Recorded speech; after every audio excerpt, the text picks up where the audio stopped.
Hello and welcome today to another presentation of Hard Hats TV and day 3 of the Central Plains Regional here in Rapid City, South Dakota. The winner, of course, moves on to Shelby with a chance at the National Legion World Series title.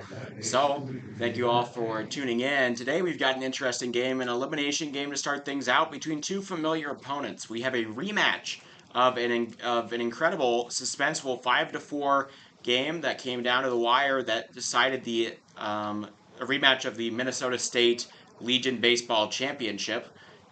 Both of these teams played each other not even a week ago for the title. St. Michael came out a narrow victor with a comeback in the 7th inning over Eden Prairie then. Eden Prairie looking to knock them out here, get a little revenge. St. Michael trying to stay in this. Loser goes home, winner moves on. With the season on the line, how will these two teams perform? So we're going to get Code of Conduct and National Anthem in just a moment here. But I'll give you some lineups. So the home team is going to be Eden Prairie. I think they want a coin toss. I think that's how that works. So leading off for the Mikes, who will bat first. Second baseman, Ryan Luster. Then shortstop, Matthew Mollick will be second. The catcher, Dylan Glass, will be third. Third baseman, Evan Saunders will be fourth. Then right fielder, Curtis Lakitz will be at the 5. Left fielder Mason Varley will be 6th. First baseman Caleb Klinkhammer will be the 7. Center fielder Sam Huber will be 8, and designated hitter Grant Riegel will be 9, with Reed Bernard taking the mound here for the Mikes. Mikes have been great on pitching all around in this tournament, but that is what's going on there for the Mikes. To recap, first 3 for the Mikes. Second baseman Ryan Luster, shortstop Matthew Mollick, catcher Dylan Glass. The middle 3, third baseman Evan Saunders, right fielder Curtis Lakatz, and left fielder Mason Barley. The bottom 3, first baseman Caleb Klinkhammer, center fielder Sam Huber, and designated hitter Grant Riedel with Reed Bernard on the mound. I will get you that Eden Prairie lineup here in a moment once we do the Code of Conduct and National Anthem. I will keep the rules, keep faith with my teammates, keep my temper, keep myself fit, keep a stout heart in defeat, keep my pride under in victory, keep a sound soul, a clean mind, and a healthy body. Thank you and good luck. Thank you, Mr. Harris. And at this time, we ask that you all please rise and remove your hat cap and stand at attention with the right hand over your heart as we honor our great country with the playing of the national anthem.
All right, we should be ready to play now.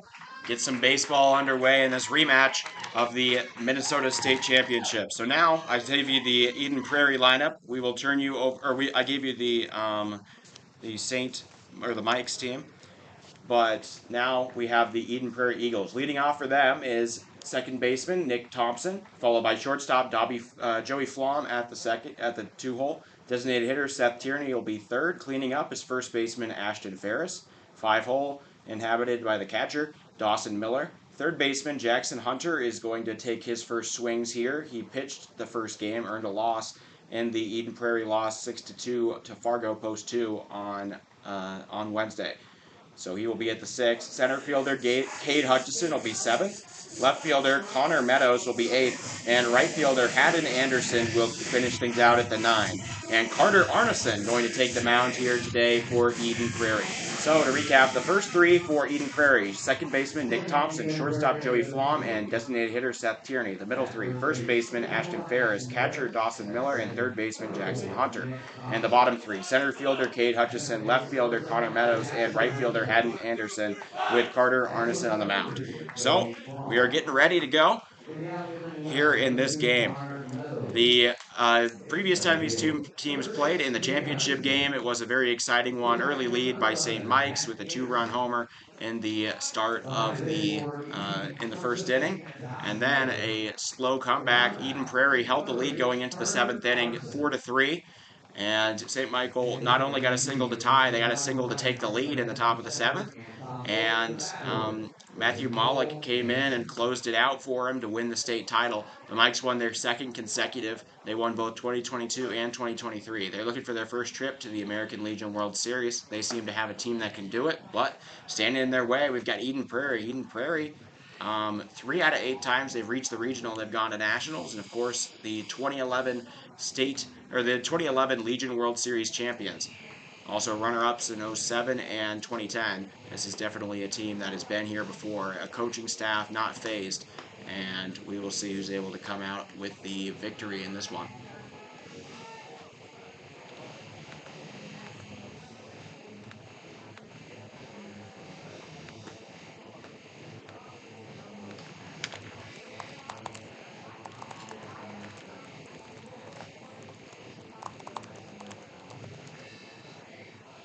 Leading off the top of the first for the Mikes, here in game 9, the second baseman, number 5, Ryan Luster.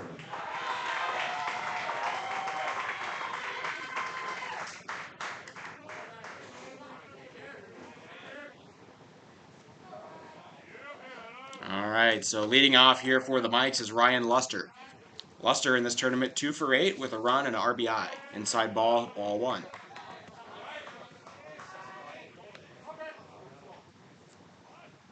On the mound, Arneson.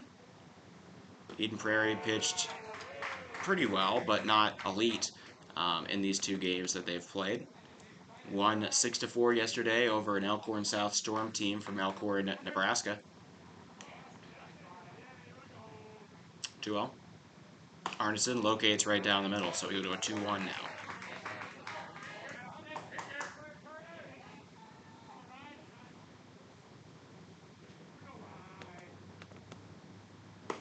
Swing and a miss.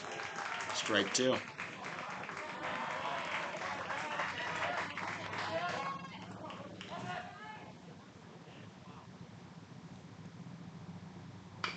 Fouled off.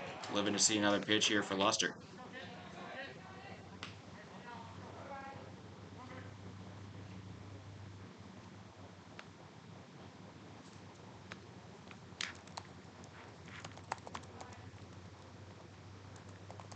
Fouled off again.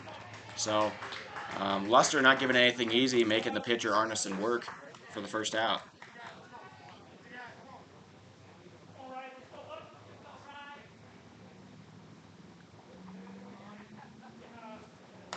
Fouled away again. That one actually hit the top of the thing. It hit the front, then also bounced onto the top. Got a double bouncer on the canopy here.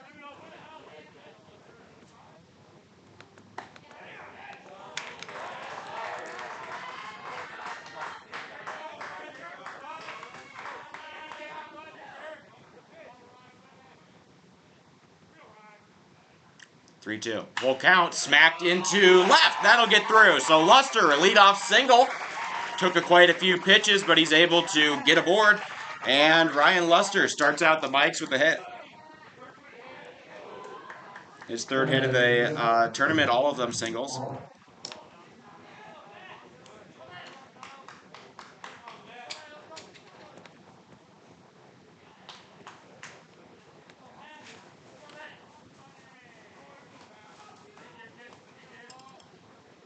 All right, the Mikes got a man on. Outside pitch sat off on by Malik. Malik has a history with this team. He won tournament MVP in that Minnesota tournament just now. He was the one to get a 2-run homer in the first inning of that game, giving St. Michael an early lead, and ended up getting the save in the bottom of the ninth of that game, or the bottom of the seventh of that game to close out the state tournament. So Malik, a very he's probably been inhabiting a few nightmares of this Eden Prairie team in recent weeks. So 2-1 count now for Arneson. Checking on the runner at first. Luster, they're going to throw back to him. Nothing in time to get a tag. Thank you all for tuning in this Friday morning for some Legion baseball. One team of these 8 will move on to the Legion World Series.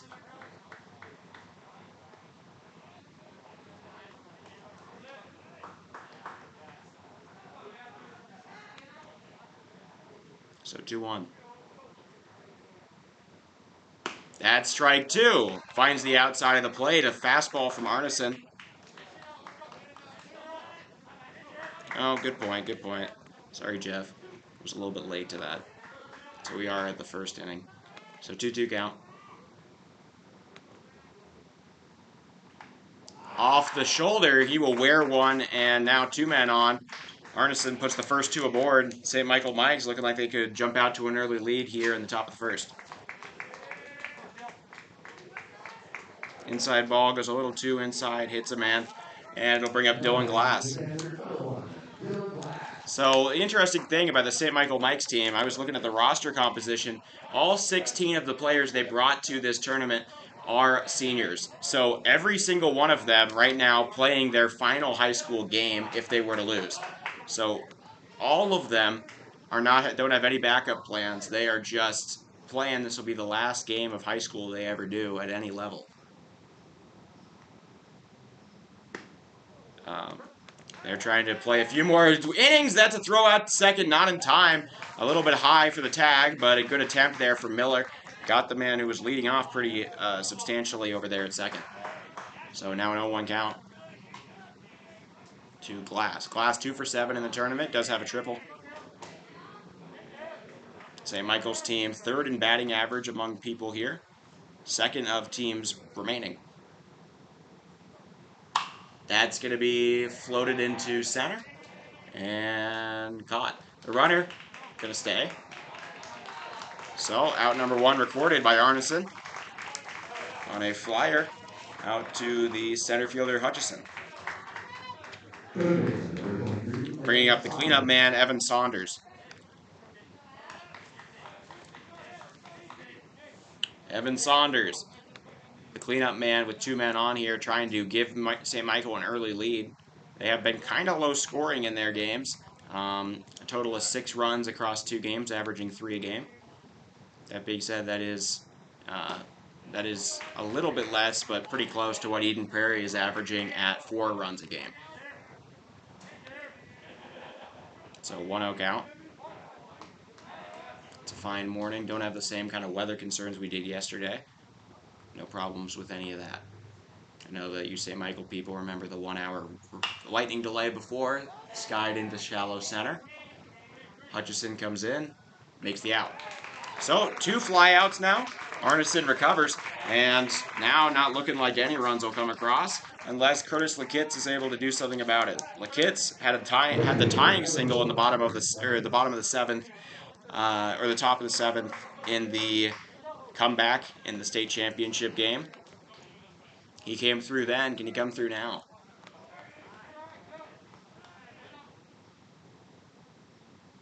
That's a little bit high, they say. 1-0. He's 2 for 6, batting .333 in this tourney. St. Michael has a team batting .273, which is interesting considering their low run count. They rank 6th out of 8 teams in this tournament in runs and 3rd in batting average. So a lot of guys on, not a lot of guys coming through and coming home. That's inside ball 2, or ball 3, sorry. So 3-0 count. Arneson on the verge of walking the bases loaded and giving it over to Mason Varley, the man who had the single to to put St. Michael up in the top of the 7th in that state championship game. 3-0.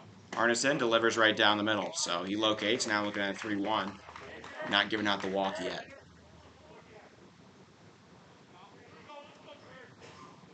3-1 count. That's a strike at the knees. I agree with the umpire there. Lakitz a little frustrated. He thought that one was slightly low. But anyways, good location there from Arneson. We're looking at a full count. Oh yeah, Prior Lake played 4 out of 8 teams in this tournament. They played Harrisburg, Fargo, and then both the Minnesota teams. A check swing foul ball.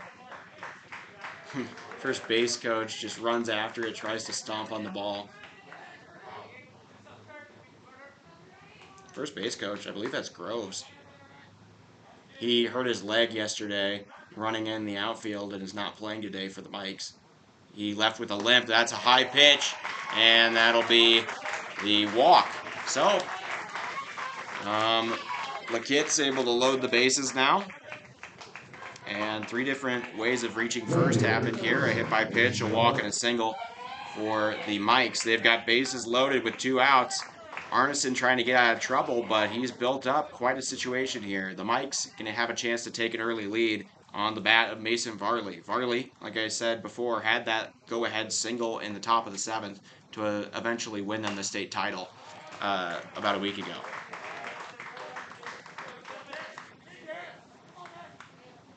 Less than a week ago. It was the 30th. Today's the 4th, so about 6 days ago.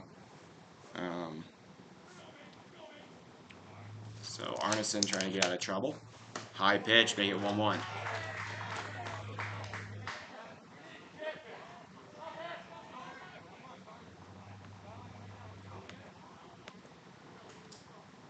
One count. Bases loaded. Arneson delivers, swing and a miss. They throw back to third. It's over the head of the third baseman. Miller throws a wild pitch. They're going to throw home. And 2-run score on the error from Dawson Miller.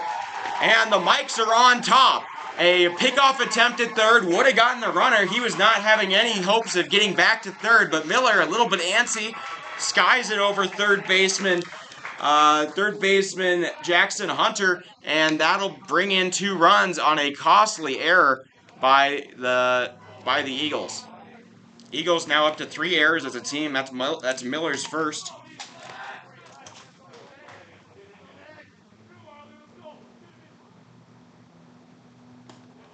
That gets away, and now the 3rd run's going to score. 3-run score without any hits being made. And a couple of miscues on defense will put the Mikes up big early. Most runs scored in the first inning of any game is 3 in this tournament.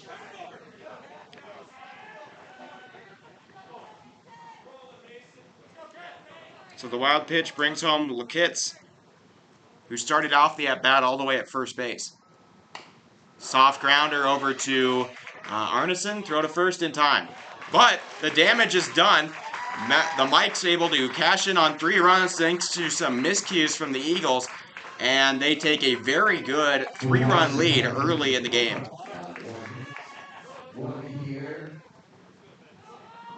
So to recap that inning for St. Michael, the Mikes put up 1 hit. They scored 3 runs. None of them earned to the pitcher. There's 1 error on the catcher, Dawson Miller, and there are nobody left on base. It is 3-0.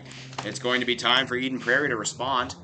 They fell down 4-2 in the game against PDG Gold earlier. They came back from that 3 runs, slightly more than 2, but nothing they can't do. They've got plenty of time, but a quick response would mean a lot in the momentum of this game, as St. Michael definitely carrying the momentum right now. So on the mound here today for the Mikes is Green Bernard. So Bernard on the mound.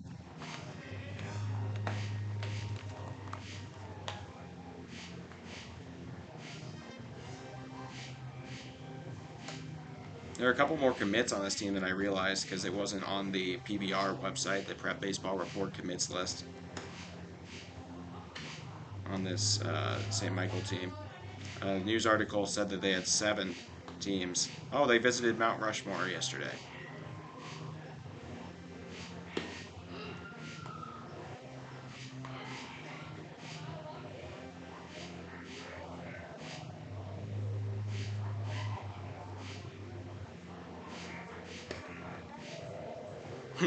According to Eden Prairie's Twitter post, they had a photo of them at Mount Rushmore. Of course, Rapid City, the Mount Rushmore city, the biggest place Leading off the outside bottom of the of first Mount inning, Rushmore, the second um, baseman, Liverpool, only a couple of Nick miles Thompson. from the big monument. Um, Eden Prairie's Twitter post saying we play St. Michael's baseball tomorrow, which is not exactly what we wanted because we love Minnesota Legion baseball. That said, it's on. Who did it better at Rushmore? And um, St. Michael responded after Mount Rushmore competition. It looks like the Mikes are up 1-0. As they had a in the day photo that looked a little bit better than um, the photo put up by Eden Prairie. So a little bit of friendly social media banter, some stuff there. That's high and away. So 2-1. And actually, both of the elimination games happening within state in both of these tournament or in both of the games today. Hard Hats Post 22 Rapid City going to the hosts going to play the for the first time this year. Actually, they're going to play the South Dakota champion Harrisburg Gold. There just was no scheduling there. Harrisburg played very few in-state games this year, all of them at home. Hard Hats didn't participate in that, and the Hard Hats didn't get far enough in the state tournament to face them at any point. That's a swinging a foul tip, strike 3, collected by Glass, and the first man goes down for Eden Prairie. Nick Thompson strikes out. First strikeout of the game now for Bernard, and it'll bring up Joey Flom. Joey Flom. Flom, so far 2 for 7 in the tournament with a walk and 2 RBIs. Also has 1 error on defense. That was in the game against Fargo. Ended up costing 2 runs for the Eagles. Sorry, bottom of the 7th. I had this wrong again. We're not too hot on the scoreboard at the moment, but we're warming up for the day. First game here. Only 3 games today, not 4. A little bit high. 1-0.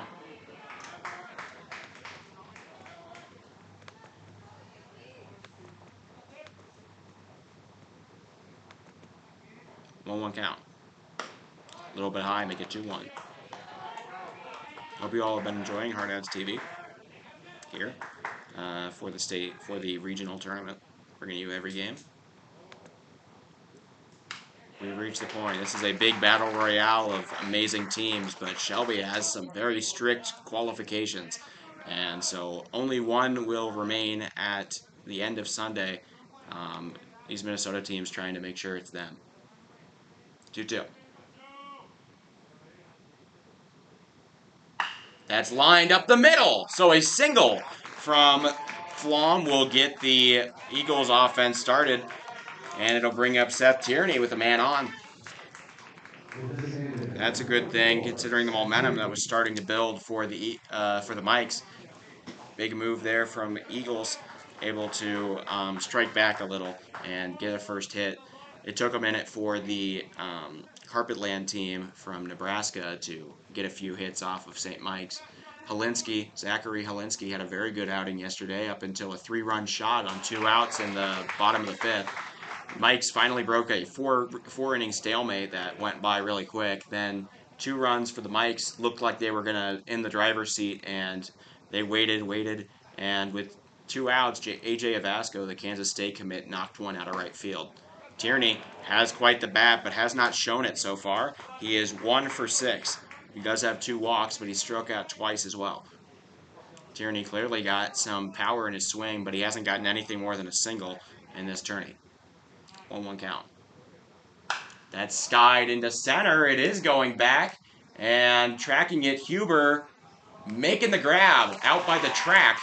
That ball at least 370 feet out there, getting towards the track in right center. That right center corner sitting at 393 feet from home plate. in a relatively large pitcher-friendly park here at Fitzgerald Stadium. So out number 2 recorded on a fly out. Bring up Ashton Ferris. Ferris, the cleanup man, 2 for 8 in the tournament, batting .250 with 2 walks, a run, and a stolen base. That stolen base a little dubious as Eden Prairie just kept bullying the PDG Gold by threatening to go home from third. They just kept letting them take second base over and over again, 3 straight times in a row. That's grounded up the middle. Play is made, and that'll be the final out. So nobody scores in the bottom of the first. We will go into the second inning.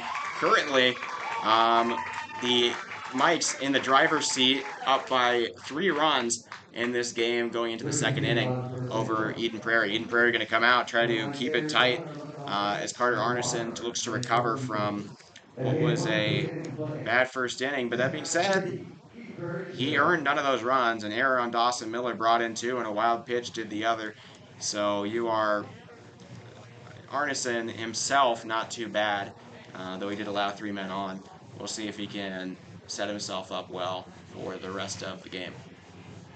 He will face the bottom of the order, the 7, 8, and 9 in this Mike's lineup. Recap the inning for Eden Prairie: 1 hit, no runs, no earned runs. There were no Mike's errors, and 1 man is left on base. Remains 3-0. Coming out for a second inning of work is Arneson.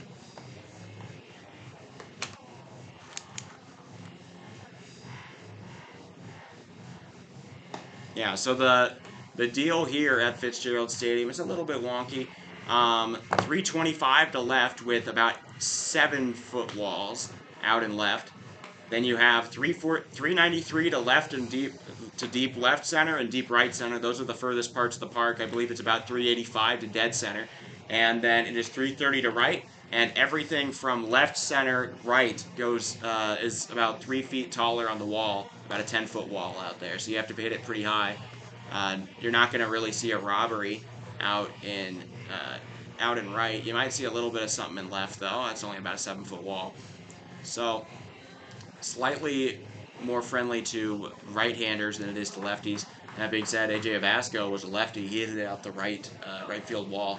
In my time doing Hard Ads TV this year, that's the third homer in over 85 games that I've seen come out of the go over right field into Rapid Creek. It'll bring up the colossal first baseman Caleb Klinkhammer. Klinkhammer went 1 for 3 to get 2 strikeouts. He's got quite the strike zone here, so throwing a ball to him somewhat difficult. Klinkhammer standing in at 6'6", 225 pounds. At least according to his hockey profile. He's check swings on something. Nope. I thought that might have been in the zone anyways, but they call it a ball. Klinkhammer able to hold off. Yes, that is how he looks comparative to the umpire. That is real. That's hit hard into right, going back for it. Still going back and making the grab. So a somewhat far fly out for Klinkhammer will be out number 1. Tracking it for the Eagles, Haddon Anderson. Bring up Sam Huber. Huber had a good game last night. Came through in a clutch moment with an 11-pitch walk that turned into the first run of the game for St. Michael in the 5th inning there. He is 1 for 5, though. Definitely a hard out. That's a strike. Huber playing a pretty good center field as well, I might add, for the Mikes in this tourney. A little bit low. Reminder, every Mike is a senior that has traveled to this tournament. I believe they have Mikes, and I don't remember what the other name was. They have a split squad, 2 teams, a varsity and a junior that is put foul and out of play. It doesn't stop the shortstop, second baseman, and left fielder all going for it. But nonetheless, we move to a 1-2 count now for Huber.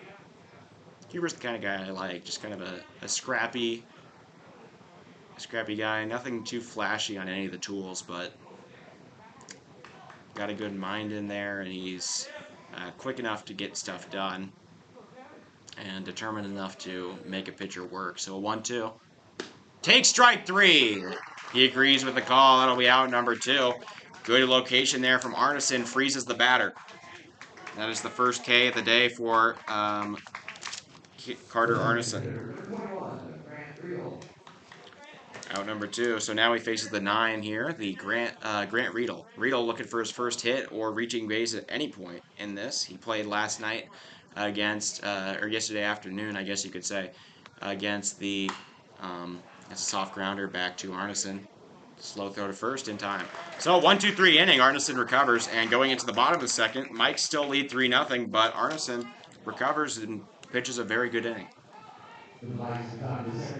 So in that inning, no hits, no runs, no earned runs, no errors on the Eagles, and nobody left on base. Remains 3-0. Eagles still looking to make their comeback. The Mike's in the gold. Okay, thank you. There are 4 teams that I think is there 4? No, just 3 teams that had a senior and a varsity program that had the senior varsity come in, or the varsity team come in. The Harrisburg Gold, who the Mikes played in Game 1, has the gold and maroon, and their gold team won state. Then there's the Mikes and apparently the gold for St. Michael. And then you saw the Elkhorn South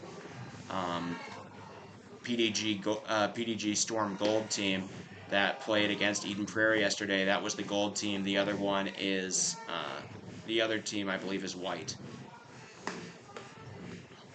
They are removed now. It's tough to this tournament, as good as the talent is, it's really tough to say goodbye to teams that you know could win a majority of tournaments.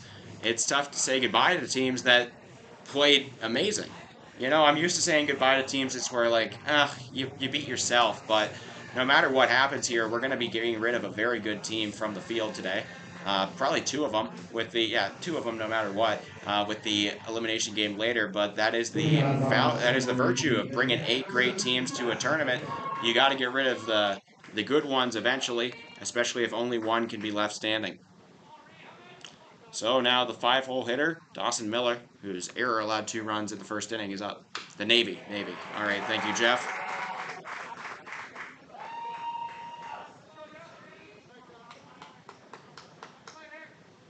So 0-1. That's high. Ducks gets out the way, make it a 1-1.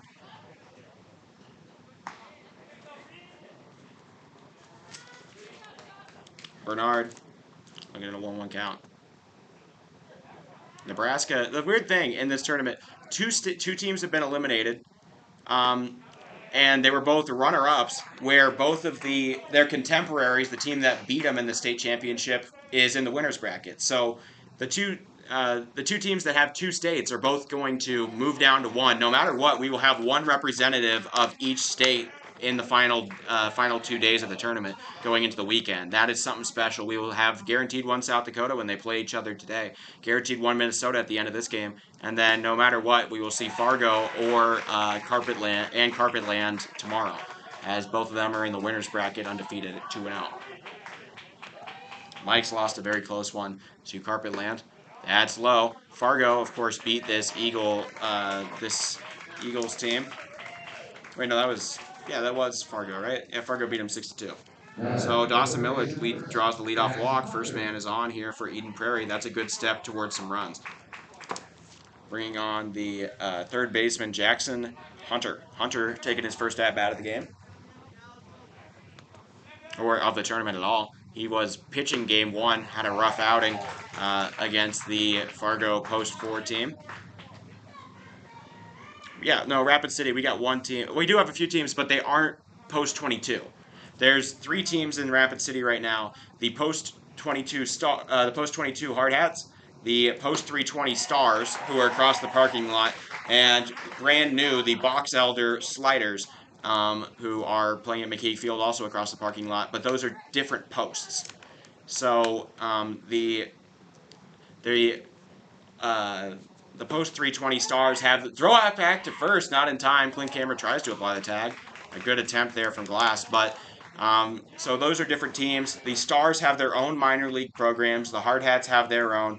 We are completely separate. We cooperate for certain things, but different organizations. We do not have a split squad where both of them are varsity. Fouled off. So we only have the hard hats, and then our 17 under junior Legion program, the Expos, and then below them our 16 under team, the Bullets, and then the Cadets finally at the 14 under level. But the whole academy, we only have one senior varsity team here in Rapid City for the hard hats. There is 3 though overall. So 1-2. 320 Stars did not even make it to state this time. They got upset by the Harrisburg Maroon, the junior team for Harrisburg Gold, who will play the Hard Hats later today in an elimination game. We have a significant break in between games. I know they want to keep it somewhat steady. That's going to be poked into center. That'll be a single. So 2 men get aboard to start off this inning. Eagles starting to rally. So Hunter 1 for 1 now in the tourney. It'll bring up Cade Hutchison. Hutchison was 2 for 4 in the first game and went 0 for 4 in the game against against Carpetland yesterday. Or not Carpetland, against they beat the Elkhorn South Gold. Inside, nope, called strike. Maybe a little bit generous there. The man tries to get out the way. Anyways, it clipped the plate, so we're looking at a 0-1 count. Hutchison with 2 men on. The momentum is building. If he can get on board, make the bases loaded with nobody out, it would all but secure a run for this Eagles team trying to make a comeback. Fouled off, make it 0-2. Box Elder they are brand new though. This is their first year of Legion baseball at the varsity level. They're post 307 from Box Elder, which is the town that houses the Ellsworth Air Force Base. That's a little bit low. Glass tries to pull it back into the zone, but unsuccessful. But that Box Elder team, which is comprised of kids from around the base at Ellsworth Air Force Base, one of the largest Air Force bases in the nation, out in Box Elder, South Dakota, about 10 miles east of Rapid City. That's going to be a high bouncer, stepping on third. 1 out, now going for 2, a double play. The man at third retired, and the first, a double play turn by the mics there. Pills a lot of momentum for this Eagles team as Evan Saunders steps on the bag, throws over to Klinkhammer, and that'll be outs 1 and 2 of the inning. So a 5-3 double play, successful. And now 2 outs here with a man on second.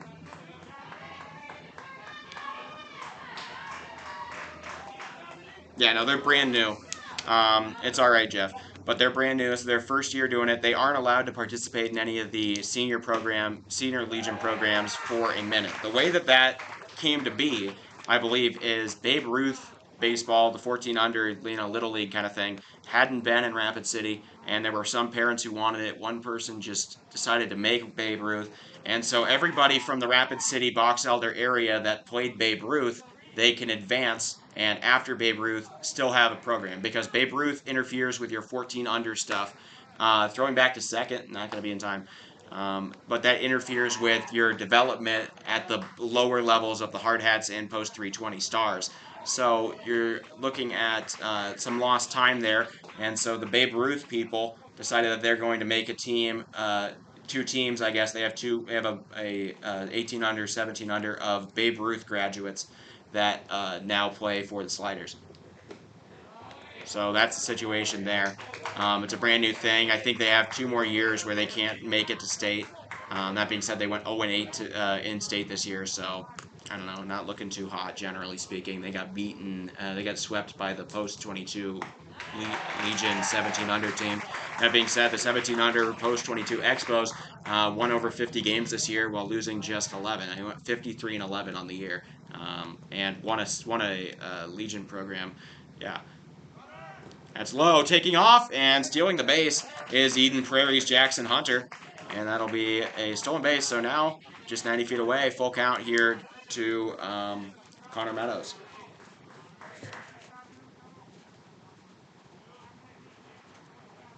First stolen base for Hunter, and trying to bring in their first run.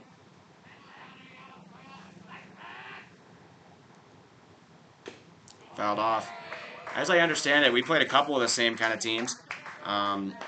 the Post 22 Hard Hats were at a lot of tournaments. They went to the Gopher Classic, which I'm sure both of these teams participated in. We were in the region at Maple Grove.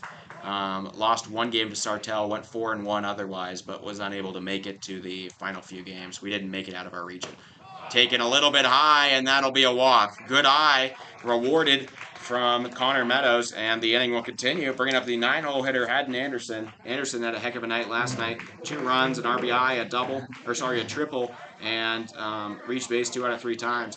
He's the kind of guy you want here at the 9-hole to bring somebody in.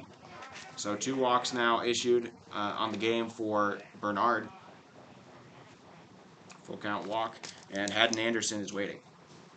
Smacks one into right center. That may get down. No, it will not. So it floats a little too long, and Bernard able to get out of trouble. So nobody scores in the bottom of the second. The Eagles still scoreless, and we go into the top of the third. Eden Prairie still trailing 3-0. They had some promising things there. 3 out of the 5 guys reached base in that inning, but a double play derailed it, and eventually that flyout ended the inning, stranding 2 runners. So to recap that inning for Eden Prairie, they get 1 hit, they score no runs, there are no earned runs, no errors, 1 man left aboard. And it remains 3-0. So coming back out, Arneson pitched a very good inning, perfect inning even, in the last inning. So entering the top of the third, he will face the top of the order again for the second time. They gave him some trouble in the first. We'll see if he's able to change that narrative in his second time through here in the third. Yeah, so we played a couple of the same teams. All in all, I'm sure that you guys all played in the Gopher Classic and whatnot. Well, to be fair, Champlin Clark failed to make it to state. Man, that is shocking. Sartell was the one that beat us. They did not make it very far. I think they made it to the regionals and then lost in the secondary area there. They won sub-state, got to regionals, and then lost, I believe. I could be wrong about that, though. Second baseman number 5, Ryan Busser. The Mikes only played one team that the Hard Hats played, but it was a loss to Maple Grove. The Hard Hats were able to win that game against Maple Grove. We won 11-5 in our game against Maple Grove at home for Maple Grove. You guys played on the road. It was a 9-19 loss, so technically Hard Hats 1-0 against common opponents against the Mikes here. Eden Prairie played 5 teams that the Hard Hats played. Eden Prairie played Sioux Falls West. They beat them twice, but the Hard Hats did as well. Then they played Gillette Riders, split with them. The Hard Hats swept the Riders, but right now the win looking really good as the Riders are in the winners bracket of the Northwest Regional, despite not making it even to the Final 4 of their state tournament. They have beaten 2 state champions, one from Washington, Bellevue, Washington, and one from Fort Collins, Colorado. 3-1. That's a strike, finding its way into the zone. For Arneson. So breaking ball finds it.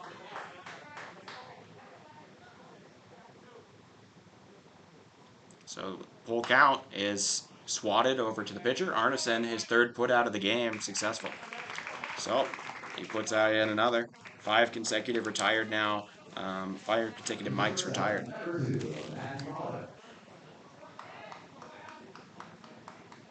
So they made it to the quarterfinals. Oh, okay.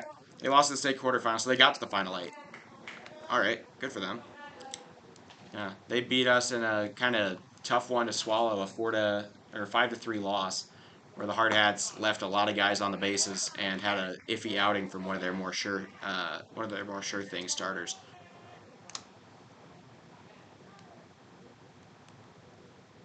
Otherwise, they kind of rolled the rest of the competition in the Gopher Classic at that very small field at Maple Grove. That thing, 325 everywhere. I believe it's 340 is the furthest part of that park, and the fences are only about 5 feet tall. And so it's a little pinball machine in there. 325 to left, 325 to right, and it's 340 to center. 325 to the corners and about 345 to right center and left center. It's a very small park with a chain link fence out there. Unpadded, one of our guys actually ran into it. Luckily, he was fine. So 1-2. That's a brand new park. High pitch gets away, but nobody on the bases to make Arneson pay, and it goes to a 2-2.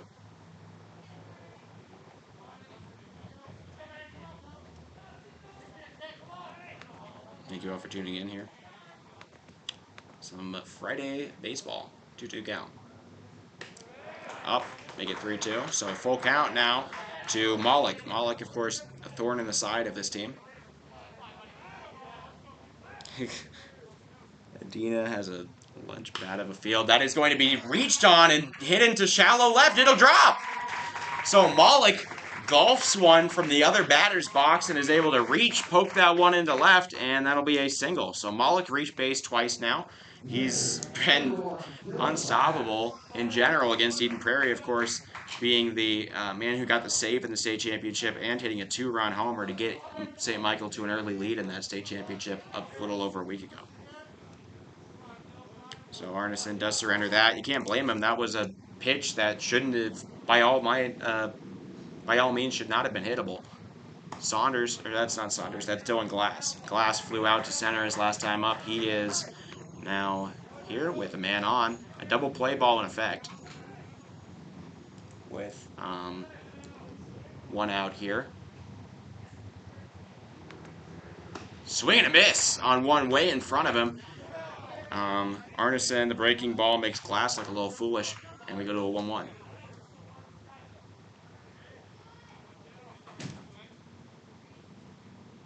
We have not played Adina, though. No. At least not in my time. We didn't play it. We only played 2 Minnesota teams, and they were both in that tournament, Maple Grove and Sartell. Hardhats did play 10 different states/provinces. Yep, we played one team from Ontario, Canada, and had a positive record against 8 out of 10 states, or at least an even record. Inside, Hardhats played 13 games against 3 teams in Wyoming, went 7-6. 6-1 against Nebraska when they played 7 different teams and beat some really good ones in there, Millard West and Millard South, to name a few. The only loss they had was actually Fremont, 2-1. That's a little outside. Yeah, it feels a little weird. We were on a cold streak, and after the Millard South game, our team really turned it around, won 17 of their last 20 going into state. So a 3-1 count now here to Glass. He'll happily take a walk if they're offering. Pitch, high, and he will take a walk. So Glass puts another man, gets on base. Another man put on by Arneson. And 2 on the bases now. Back-to-back man reach, and it'll reach Evan Saunders, the cleanup man. Saunders, the cleanup man, has 2 on base. He did so last time as well, but flew out to center and didn't bring in anybody or advance any runners. So with 1 out here, Arneson, pitch inside, ball 1. Yeah, so you guys played 5 teams that the Hardhats played. Eden Prairie, Sioux Falls West, they went 2-0. The Hardhats also went 2-0. They went 1-1 against the Gillette Riders, currently in the winners bracket of the Northwest Regional. Swing and a foul tip. They should have, in theory, been one of the weakest teams to reach the regional stage, as they were hosts. But in a Wyoming state, of course, Wyoming, the least populated state in the union, they finished 4th. So you'd think, oh, well, maybe they're not so good. The Hardhats beat them 16-0 on the road. Taking off as the runner, he'll have to come back. Foul ball from Saunders. So Malik was trying to take off for 3rd. He'll be sent back to 2nd. And now a 1-2 count. Arneson, not a ton of Ks. He does have 1. But far from what you would call a strikeout specialist.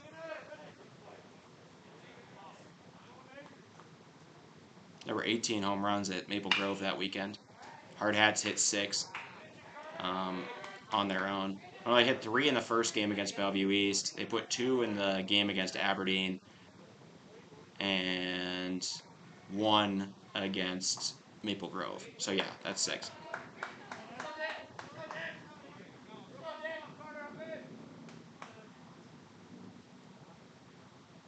Oh yeah, it's different mercy rules for tournaments. We do that with our Veterans Classic and Firecracker as well. Some real jab steps being thrown by the first baseman. For the man on first, the pitch gets away from Miller, but nothing comes of it.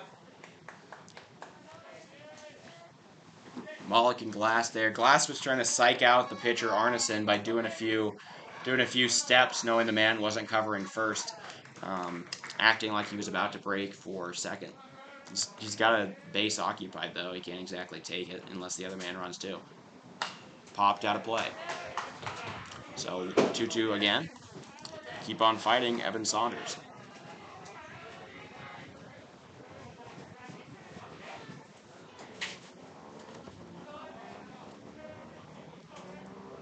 Okay, 2-2 count. 8 runs is what we do after 5. And that's 15 at any point as a strike. That'll be strikeout. So, Arneson locates inside of the plate. He paints the corner and gets the second strikeout of the game for him. Second out of the inning. Yeah, don't worry. Yeah, all state tournaments it's 10 because we play with official Legion rules, but you can play a little fast and loose with things. Especially, I do enjoy an 8-run mercy rule because I think that usually in tournaments, when you see teams in pool play get to 8 runs, you're not really capable. Those teams that are losing by 8, not really capable of making a comeback, and you do give them 5 innings to do something. So you give them some time, but you're trying to fit in 4 or 5 games in a day at the same stadium. I don't mind the mercy rule. Moves things up, makes it easier, especially if other games go long. Foul ball. So 0-2 now. 2 men on here. Mike's trying to extend the lead, and it's Curtis Lakitz. Lakitz walked, came around to score on a wild pitch, and, well, I guess in part by an error by Dawson Miller that scored 2 runs, got him over to third. 0-2 count. Arneson trying to get another shutout inning here. The 0-2, he leads. The pitch smacked right back up the middle. Arneson uses his glove, catches it right in front of his body, and the liner is handled. Great reaction time. He's been playing some video games. He holsters the arm in there, and Arneson, an impressive grab. That looked like it was about to be a real painful hit to the stomach for him, and instead that's out number 3. The thing is, that's like all brainstem. You wonder, you always think about that, and you're like, oh, well, I don't think I'd be able to ever make that kind of split-second reaction. I don't think I'd be able to do it. And then you get there, and your brain just kind of does it for you a lot of the time. It's just in protect mode, and you've already said that you're protecting with your gloves, so just put it down there, and it helps out. Kind of slows down time a little. That's the second liner that I've seen caught in this tournament like that. So for St. Michael in that inning, they put up 1 hit, no runs. There were no earned runs, no errors on the Eagles, and 2 men are left on. And we are still looking at a 3-0. Great play from Arneson to end the inning. And now the top of the Eden Prairie lineup going to come up to bat here in the bottom of the 3rd. Still looking to score their first run off of the pitcher Barnard. These teams had not played each other prior to that championship game, but it was a heck of a game there. And in that game, early lead for St. Michael too. Eden Prairie came back, and then St. Michael came back again in the 7th inning and ended up securing their 2nd straight state title. Eden Prairie definitely not strangers to state titles there themselves. Yeah, let me pull them up real quick. They, of course, won the 2011 Legion World Series, 8-time state champs, all since 04. They won 4 in a row from 04 to 07, and then 2010, 2011, 2013, and 2015. Reaching the World Series 3 out of 8 times, they've made it to the regionals. Last time the Central Plains won the World Series, it might have been Eden Prairie. Let me see, I've got it open. Fouled away.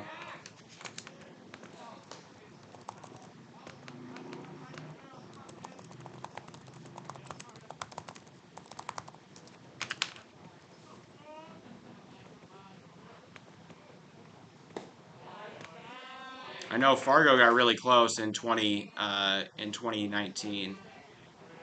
They were runner-up in that thing. That's a little bit outside, so we're looking at a 2-1 count now. Here to the batter, Nick Thompson. The lefty Thompson struck out swinging to Bernard in the first inning. 3-1 count. He'll take ball 4. So a leadoff walk, as good as a leadoff single in baseball. And now a run on base, bringing up the second, the 2-hole hitter, Joey Flom. That's as good. That's as helpful as you can do for your team there. So there you go.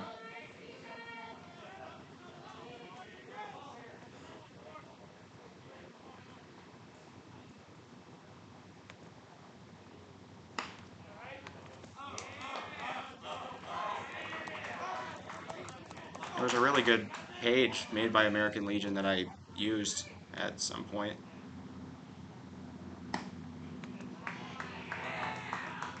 So the last time that a Central Plains regional team won it all was indeed Eden Prairie in 2011.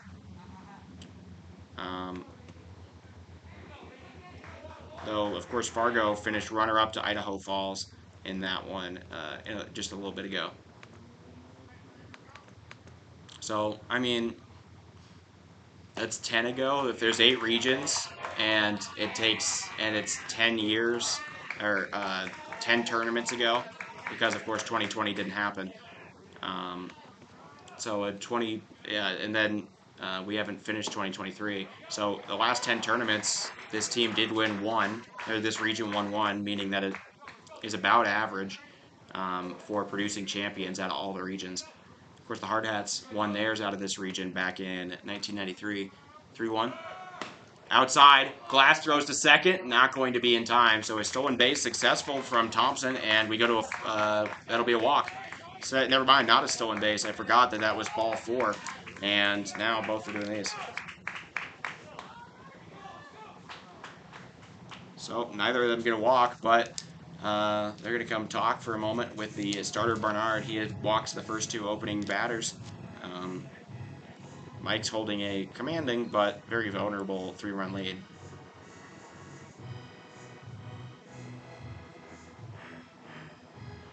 Yeah, I know.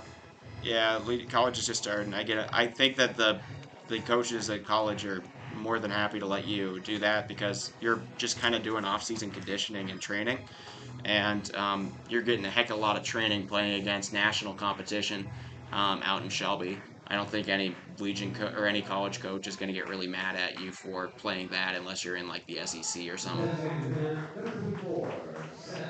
That Idaho Falls team that won 2019 and 2021 did not win anything. They didn't win their state this year. Pocatello did. Pocatello did move on. They're in the winners bracket against Gillette over in the Northwest region. Fouled off, make it 0-1. That Northwest region has 7 states. So it has Alaska, Colorado, Idaho, Montana, Washington, Oregon, and Colorado. So an 0-1. To Tierney. Tierney takes it high. Bernard's control a little bit more shaky than it was in the past. Still no outs here in the bottom of the 3rd, 2 men on. The same situation that the pitcher Bernard found himself in last inning. He was able to coax a double play ball to 3rd last time. Glass keeps it in front of him. He didn't think he did, but he did.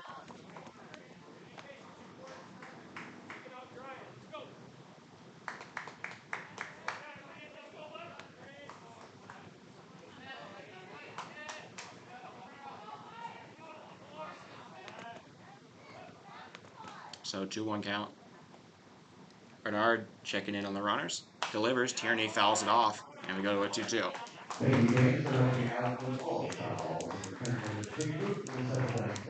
So 2-2 count now here for Tierney. He has a chance to get his second hit of the tourney and bring in some runs for the Eagles. And this must-win elimination game. Inside ball, so now a full count. Got to watch out for Arneson here. He has walked the last 2 batters, though he also has He also has. He only has the one strikeout so far. Payoff pitch from Arneson. The stretch delivers. Tierney, high hopper over to short. They're going to throw to second, get one out, throw to first in time. So a double play. Tierney trying to leg it out. Didn't quite have the speed against some other batters in this lineup that likely wouldn't have been a double play, but he does get out. So a double play coaxed from Bernard. The second time he's done that with 2 men on and nobody out. And Nick Thompson advances over to third on a fielder's choice. So that goes down as a 6-4-3 double play.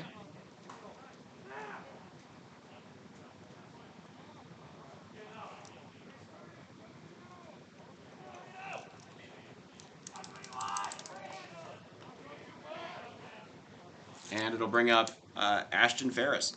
The cleanup man has a man on third.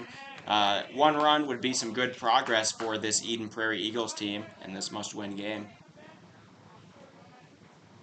Ooh, I didn't even notice who made it out of each of these cities, each out of these states in like the West. That's popped up. That should be it. The shortstop wants it and makes the grab. That'll be the end of the inning. So Eden Prairie, once again, starts out pretty promising, but a double play and a fly out end the inning without anybody scoring. Bernard gets out of trouble, and we are in the top of the fourth. The Mikes still cling to a strong 3-0 lead here going into the fourth inning. So to recap that inning for the Mikes,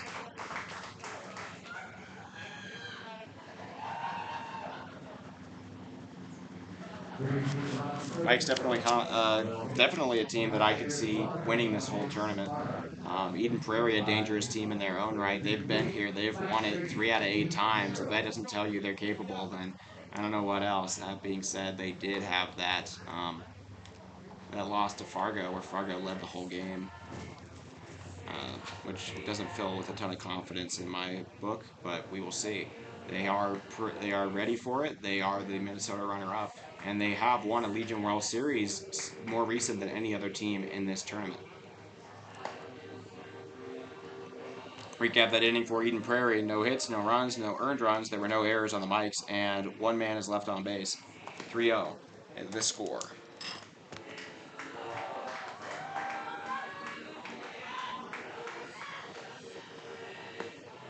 Yeah, overworked before college. They got like months before they play college ball, though. I feel like a lot of the guys, they're just doing like off-season conditioning and whatnot. To my knowledge, they're doing drills. They're just kind of running the field, that kind of thing. They'll do that all fall and all winter, getting some hands-on ball.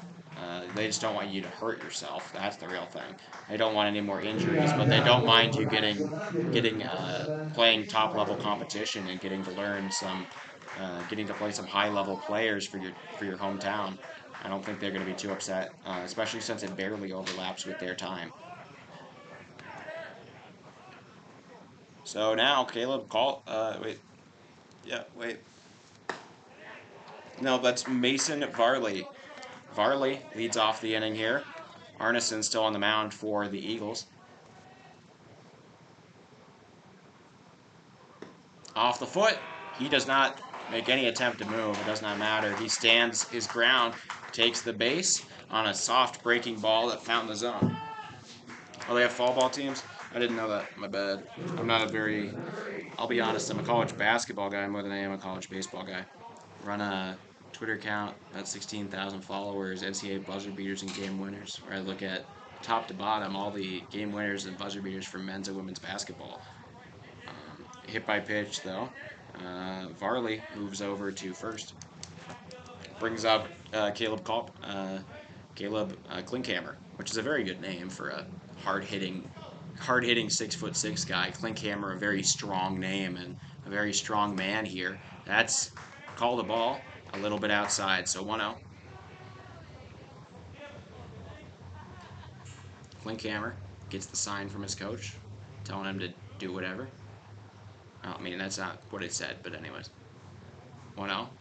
That's a little bit high, which is something to be said on the 6'6" Klinkhammer.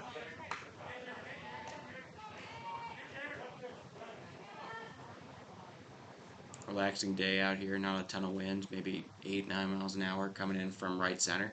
Klinkhammer takes a strike right down the middle. Or I guess it's not the middle for him. At the hips. That would have been, about pec height for most people. 2-1 count.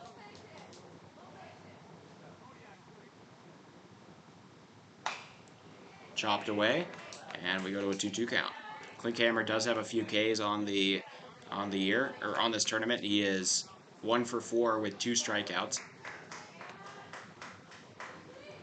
Last time up, he had a hard hit ball to right that ended the inning, or that was the first out of the inning. He chops that one into shallow right. Second baseman makes the grab. So Thompson able to track that one down for the first out. That one floated a little bit longer than one might like to see if you're a Eagles fan. Almost got down, but Thompson got there. So now you're looking at Sam Huber. Huber struck out looking his first time up for the Mikes. Mike's trying to build. 3 runs is a significant enough lead, but against a team like Eden Prairie, you just got to keep your foot on the gas pedal. Arneson has been able to work out of trouble a few times now. Wasn't able to in the first. That's outside. That being said, that a team that puts up every team that has scored in the first inning has won their game in this tournament. That's not true. I think that the Storm won last night, or scored early last night, and that Eden Prairie still won. I think that that's the lone example. Otherwise, they're 3 for 3, so I guess they're 3 for 4 on the tournament if you score it all in the first inning. Fargo rode a 3-run lead to 5 innings. Through 5 innings to be up 3-2. That is going to be smoked into right, and that'll be a single. So Huber gets a hit, and 2 men on now with 1 out here in the top of the 4th. Mike's trying to add to their lead. A significant Mike following out here. Somebody's birthday. Don't know whose, but they've got birthday balloons in the crowd here for some Mikes. And what a way to celebrate your birthday than to move on in the Central Plains Regional. So 1 out. In Prairie trying to keep this thing in reach. He will have to get through the 9-hole hitter, Grant Riedel. That's strike. Finds the inside of the plate. Good pitch. Riedel says, all right then.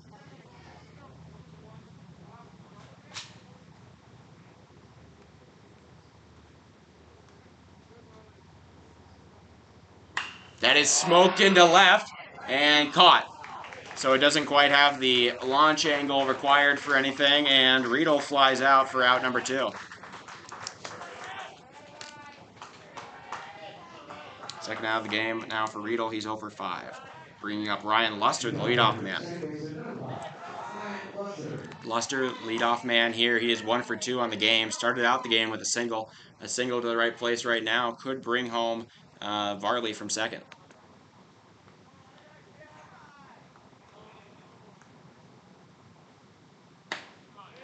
Strike on the outside. He paints the top left corner from his perspective. The old A1, if you were to look at it on StatCast MLB. So 0-1. That's going to be popped up into shallow center. Coming in on it and making the out. So that'll be the inning.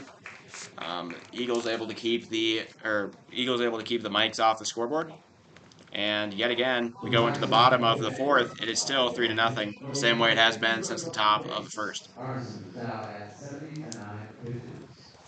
79 pitches for Arneson. So he's likely only going to go 1 more, if I were to guess. So to recap for the Mikes in that inning, they put up 1 hit, no runs, no earned runs. There were no errors on the Eagles, and 2 men are left on. So the middle back of the order now up. The 5, 6, and 7. Last time they came up to bat, 2 men got on a walk and a single to start off the inning before a double play, a third derailed it. Eagles trying to chop back here. They got 4 more innings on possibly their year. And for and the clock's starting to run out for these seniors on their high school days.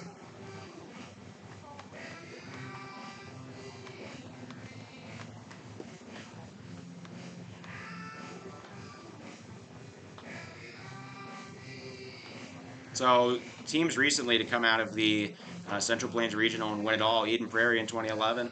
Then you've got Rochester in 2003. Um, you see New Brighton, Minnesota in 1999. Rapid City, of course, the post 22 Hard Hats won it in 1993 on a 70-5 team. Um, Edina, Minnesota, post 471, won it in 1983.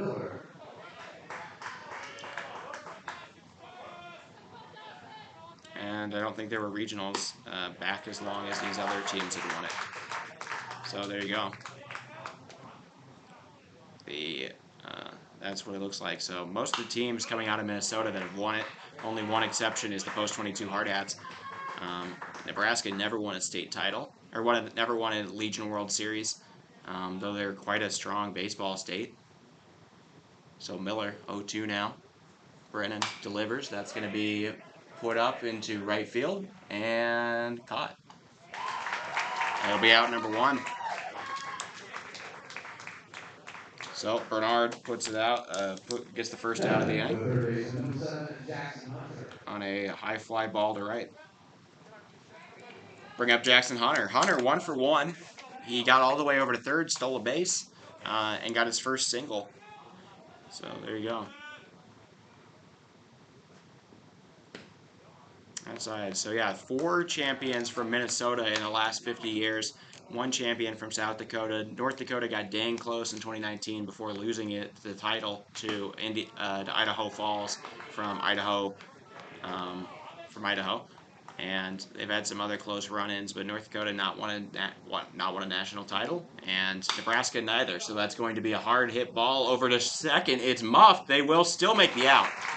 So, despite a little bit of an iffy catch there from Luster at second, he's able to pick it up off the ground, throw to first, and get the out. So 2 men down, nobody on for the Eden Prairie Eagles.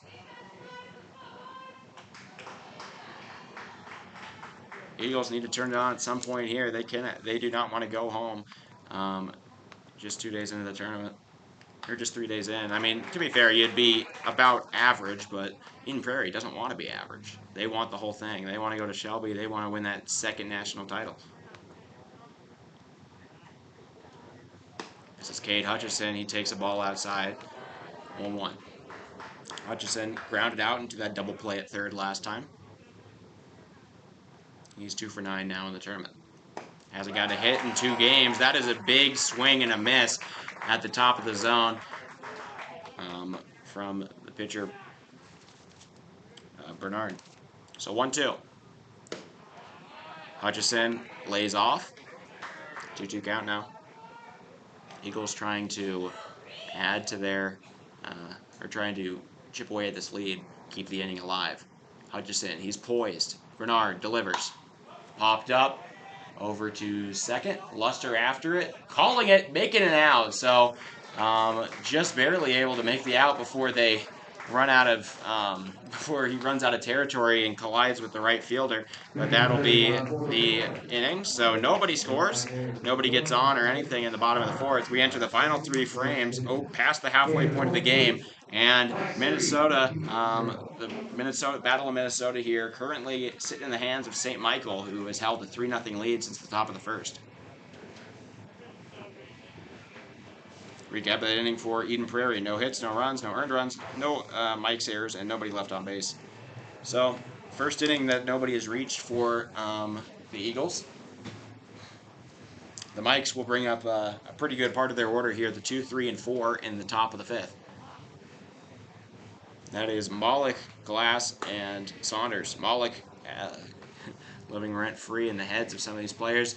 These Eden Prairie players really a big fan of football. I mean, that makes sense. It's a very popular sport. Of course, Minnesota, plenty of good football players come out of there. My mind goes to David Roddy. I know you might not think of it, because he plays basketball. Nope, David Roddy, all-state player in Minnesota. He was a 4-star or 3-star recruit coming out of one of the high schools out there. He decided to play basketball. Was Mountain West Player of the Year at Colorado State in 2021, and got drafted in the first round to the Memphis Grizzlies.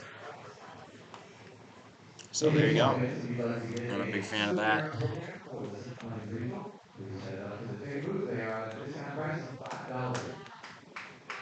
So Now, Wallach, leading off the the St. court, Thomas the commit, going to short lead this one off. Matthew. He's been great against Eden Prairie this whole season. Or I mean, technically they've only played 2 games, but he's doing great. He was the Minnesota State Tournament MVP, despite batting .250.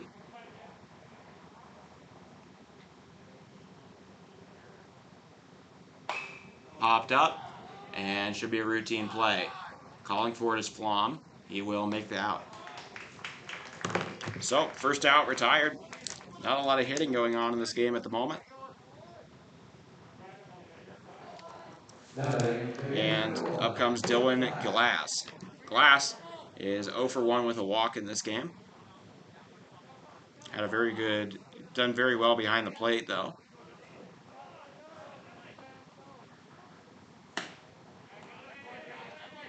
And first pitch ball, sat off on by Glass.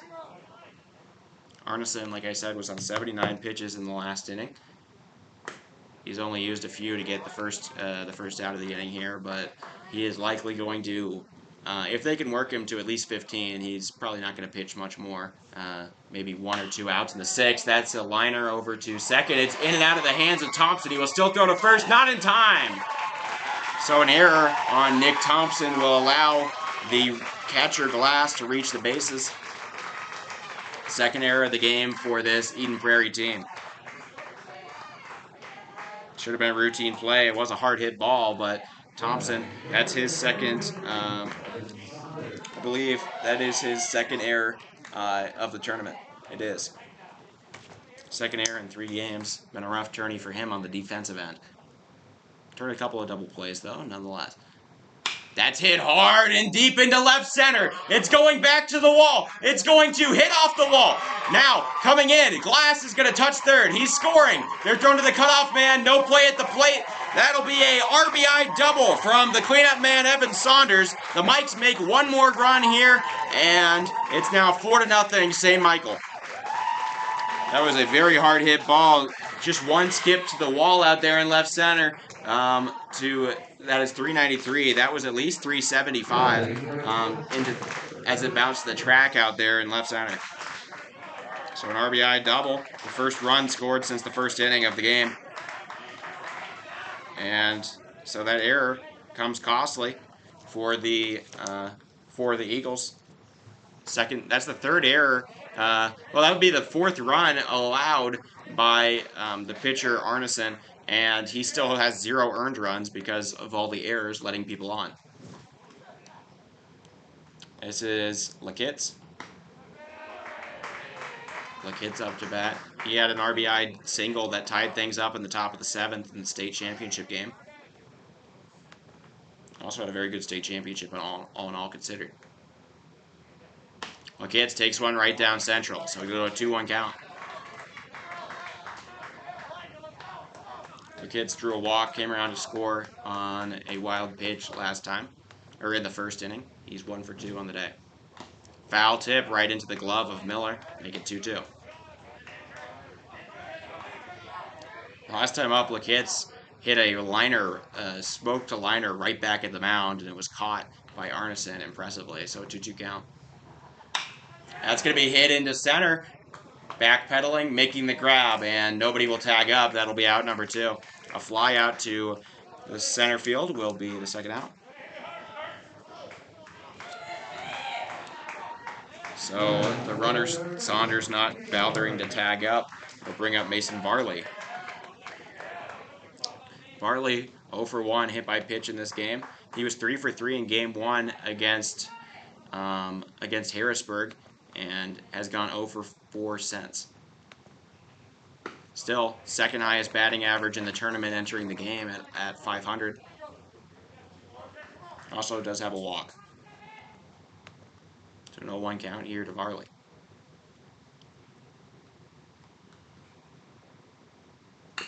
Fouls another one off, so down in the count now, 0-2. Varley having some, well, we'll just say good attack here from the pitcher Arneson. Arneson was playing the outfield for the last 2 games before slotting into the pitcher slot today.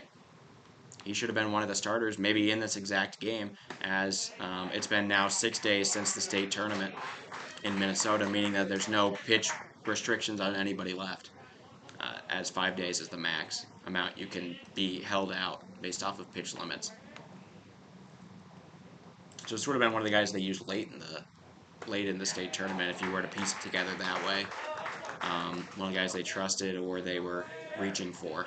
So 2-2 count. Eagles trying to get out of further trouble. 1 run has already scored in the inning with 2 outs here. 2-2 to look at popped up, and first baseman going after it. It will not be playable. Making it 2-2 again. On deck is Mason Varley. Don't want to bring him to the play. Or on deck is Klinkhammer. Varley's guy you don't want to face. I had it wrong. Varley last inning reached on a hit by pitch off of the old Tootsie. So 2-2 count now.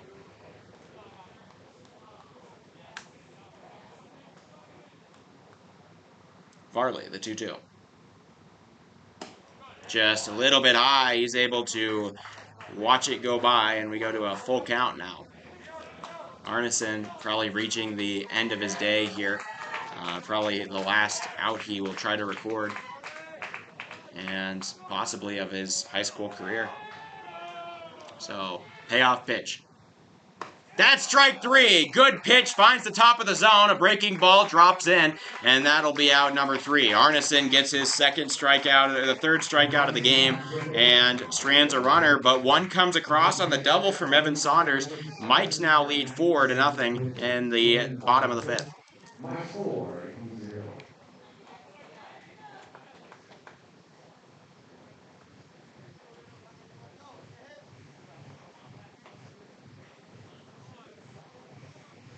Recap for the Mikes in that inning: 1 hit, no runs, or 1 run, sorry. 1 hit, 1 run. That run is unearned. There was 1 error on the second baseman, Nick Thompson, and there is 1 man left on base to make it a 4-0 game here. Arneson almost certainly going to burn out of pitches. I do not think the same fate is happening here to the pitcher Reed Bernard. Had a very, he's been pretty efficient with his pitching so far, but something that has separated these 2 teams. On 2 outs, that error on the throwback to second by Dawson Miller, scoring 2 runs and setting up the third, and then leaving the guy on base who was driven in by that double by Saunders. Had that error not been made by Thompson last inning, that would have there wouldn't have been anybody to drive in, and the inning, in theory, would have resulted in no runs. Same deal. If Miller never had that error, then maybe they would get the final out on the batter, and nobody would come in to score with the bases loaded, keeping it a tie game. So the errors have been the errors for Eden Prairie have been their undoing so far. The big difference in this game between the 2 teams. Mike's spotless on the defensive end, and they're spotless on the scoreboard. Taken high, 1-1. So Eden Prairie brings Carter Meadows to the mound, or Connor Meadows to the plate here. Meadows takes 1 outside. He got a walk his last time up. A leadoff walk as good as you can get here. This Eagles team happily take any base runners, being down 4-0. Popped away, so now 2-2 count. Reed Bernard got some serious control. His stuff is nice. It's not crazy from what I've seen here at the tournament so far. 2-2. That's going to be hit high into center and tracked down by Huber. He will make the out.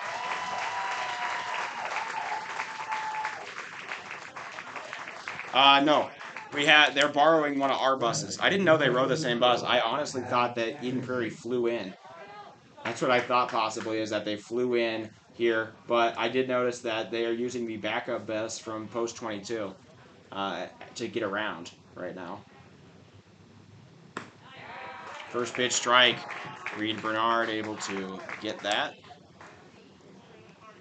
But no, they have different buses. So somebody's using that bus they rode on, and then somebody's using the bus out. That is a liner into right. That'll get down. So a single from the 9-hole hitter, Haddon Anderson, will get a hit. Somebody on board here for the Eagles. Nothing that Bernard hasn't dealt with already this game. Bernard has stranded 3 runners and induced 2 different double plays with men on. We'll bring up the leadoff man, Nick Thompson. Thompson is 4 for 9 on the tournament. Been batting very well. All of those singles, though, no extra base hits for him. 0-1 count here for Thompson. Eagles need to make a move now. They've got 8 more. They've got 8 more outs of summer if they're not careful.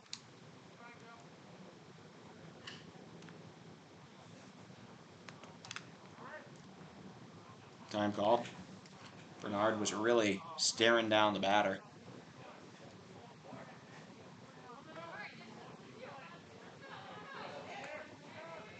Bernard delivers.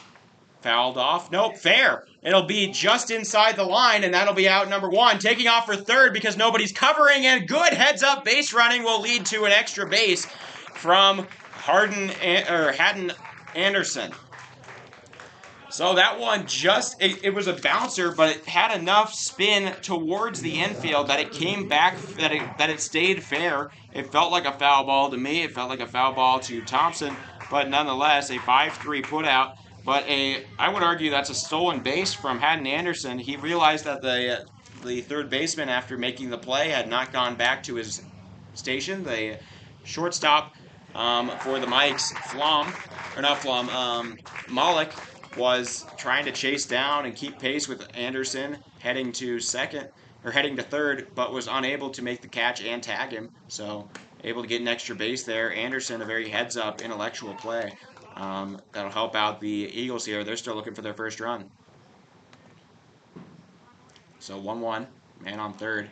Up to bat is Joey Flom. He flies that one into deep right center, and it will be caught. No, it's out of a glove. They ran into each other. Oof, that looked painful, but the first run will come across for Eden Prairie. Both of the outfielders are down. Sam Huber collided with the right fielder, Curtis Lakitz, and they both had a hard collision. Ball did come out. I think Huber had it before he went down, but neither of them called it off. They ran into each other. The trainer going to go check on him. And so for the second time, this St. Michael team ran into each other. This happened with Glass and the shortstop Malik yesterday. They were both okay then, but we seem to have possibly an injury out there. First run scores for the Eagles, nonetheless, on what turned into a double for Eden Prairie.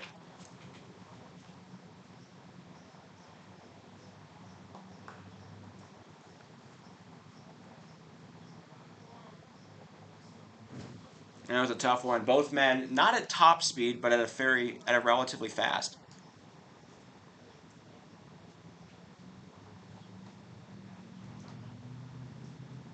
They were not at top speed, but were running pretty fast. I noticed that the lower body of Huber jumped up and made collision with Lakitz's upper body. So possibly some sort of kneeing situation there, some shin contact. Lakitz was able to get back up and throw it into the infield. That might have just been, the fact that the pain hadn't quite set in, or a little bit of adrenaline anyways. He went back to the ground as soon as it was over. The entire St. Michael team now in the outfield to support their outfielders, Huber and Lakitz, who ran into each other out there.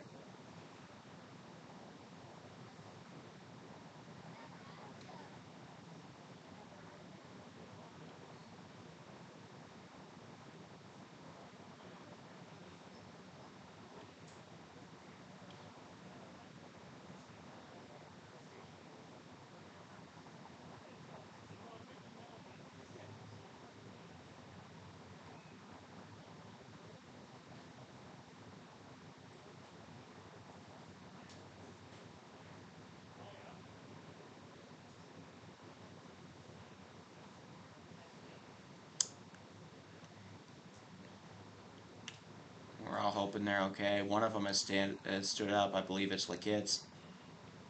Lakitz is on his feet. They're still checking in on Huber, the trainer checking in. They're pulling out a wheelchair to maybe go fetch him from the outfield. Some of the organizers here at the Central Plains Regional coming out to try to pick up Sam Huber. They have Lakitz on two shoulders of teammates walking to the dugout.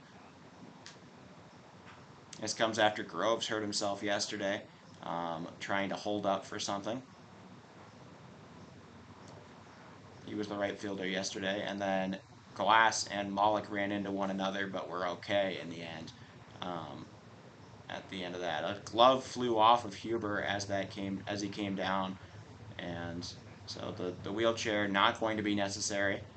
Huber going to be carried by his teammates. Feet are dangling right now. He's not putting any weight on any of his legs. But I believe that's Klinkhammer and Malik holding him up. He's making sure that those legs don't touch. Seems to be maybe an injury with that legs. Like I was saying, the lower body of Huber hit the upper body of that, and Lakitz being taken fireman style into the dugout.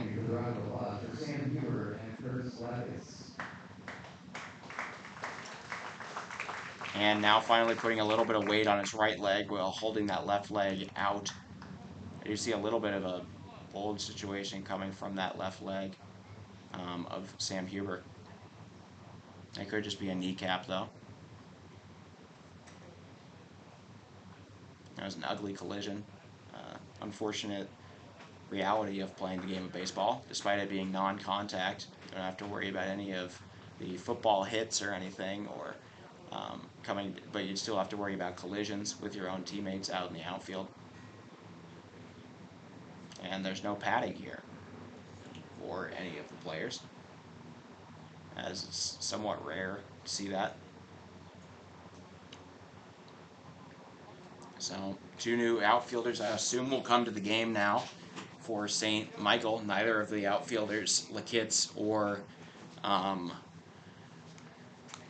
Huber, seem to be in playing condition. Groves, the right fielder yesterday, hurt himself a little. 24 for 11. So that says that subbing in for at center field.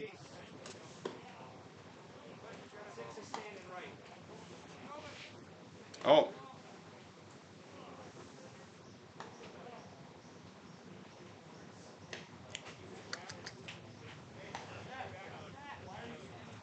So they're saying 6 is standing right. I don't know who that is.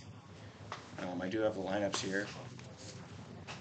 So Evan Dombeck going to move out to right field for St. Michael now.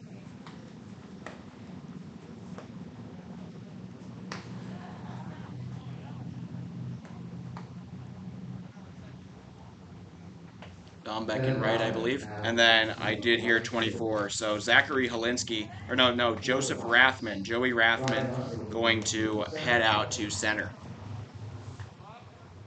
Joseph Rathman will be going into second base. Oh, Joseph Rathman coming into second, and then they're moving Luster into center. So Luster moves to center, and subbing in at the slot where Sam Huber was at the 8 hole is going to be number 24, Joey Rathman.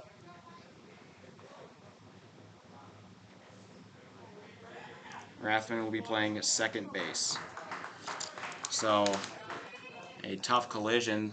Both of those men able to be taken off without any medical assistance, but clearly a tough injury for both of them. Below that, and Glass handles it. So the Mike's not trying to let anything happen there, but that collision did score a run. Has the collision allowed the man from second, Joey Flom, to come in after the ball was dropped. 1-0 count. Called strike outside of the plate. Good pitch there from Bernard. Mike still carry a three-run lead with a man on second, 2 outs in this inning. Swing and a miss from Tierney. Now looking at a 1-2. Omaha might have. Yeah, you might be right about that. Nobody won it from Nebraska though. So 1-2. Big little waggle there from Tierney. They throw back, or he steps off the mound to throw back, but there's nobody covering the bag to hold the runner Flom over at second. Tierney, 1 for 8 in the tournament. He smokes that one, a hard hit liner foul. Some good barrel contact happening, but it did go foul, so we will just continue the at bat.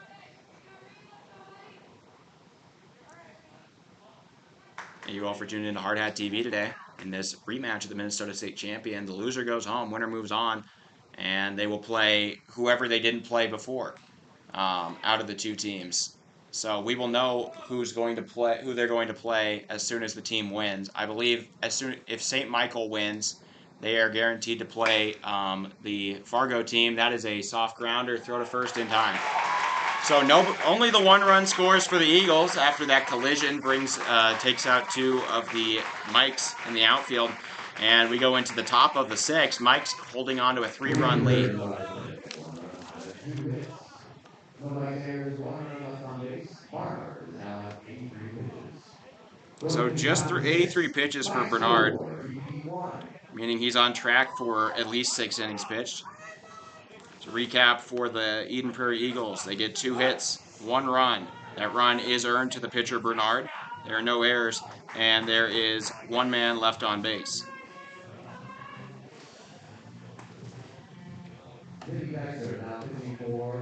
It should be noted that with 1 out, and that was with 2 outs. I was gonna say with 1 out, it would have been a sac fly to bring home the man at third, anyways, but not true. Actually, he would have been out had the catch been made in center. All right, so Eden Prairie back on defense. They are going to bring in. Is this a new pitcher? I was thinking Arneson is running out of time. He is. So Carter Arneson pitches 5 innings, earns 0 runs, 0 earned runs, and 2 strikeouts.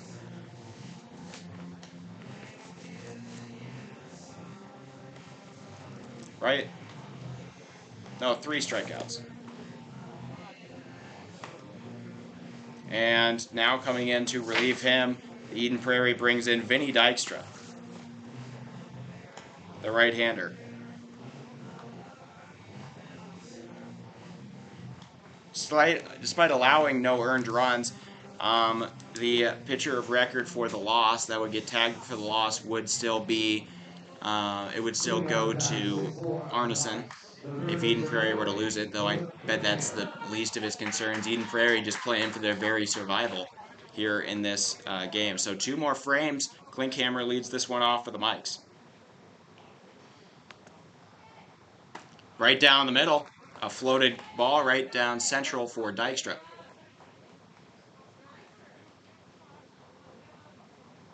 0-1 count.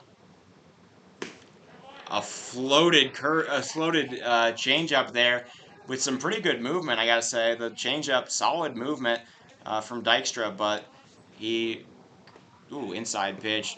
Klinkhammer gets out the way. 2-2. He moves the poles that he calls legs, and we go to a 2-1. Dykstra, that changeup looking really good. It was in the maybe mid-60s. Very slow pitch. That's low. Might have been in the zone on somebody else. Klinkhammer strike zone significantly higher than anybody else in this tournament. 3-1. Swing and miss, strike 3. Klinkhammer. Or no, not strike 3. Strike 2. I'm off. Whoops, sorry about that. So full count. I thought that was strike 3. My bad. So payoff pitch now here. Klinkhammer has struck out a few times. Dykstra delivers. Swing and a miss. He does get it. So I didn't end up clickbaiting you too much. And down goes Klinkhammer. That's his 3rd strikeout of the tournament. 1st strikeout of the game. Dykstra gets his first K and first out. It'll bring up Joey Rathman. So Joseph Rathman comes into the box, filling in for Sam Huber after that collision in the bottom of the 5th. Knocked him out the game, and presumably, it seems, judging by all that, probably out of the tournament. 1-0. Dykstra A little bit low. Extra, showing that he doesn't have a ton of, not a lot of pace on his stuff, but some good break on all his pitches. So 2-0 count now. That is going to be lined a little bit foul. That was a hard hit ball, went over the umpire's head and landed about 4 feet into foul territory along the third base line. So we go to a 2-1 count.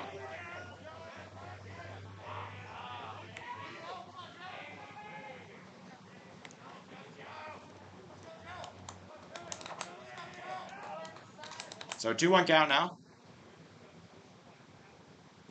In the dirt. So I'll tell you who these teams would play. If the Eagles were to win, they would play the Fargo Post 2 team. And because Eden Prairie already played Fargo, if they were to win, they would play the team that beat St. Michael a day ago, the Carpetland Spartans, in the game tomorrow. That's strike two. The way that works is that you in the next round, if you advance, you're in the losers bracket. They let you play anybody you haven't played before, and both these teams only played one of the teams out there. So there you go. Foul ball. It's not always the way that it works out. If Eden Prairie were to be seated up against, would have been seated up against Carpetland in the first round and lost, and that was, but they wouldn't be in the same like little quadrant because they're Minnesota with St. Michael. So that'll be a walk. So a walk issued there to Huber, or not Huber, to Rathman. Dykstra gives him a free pass, and it'll bring up Grant Riedel.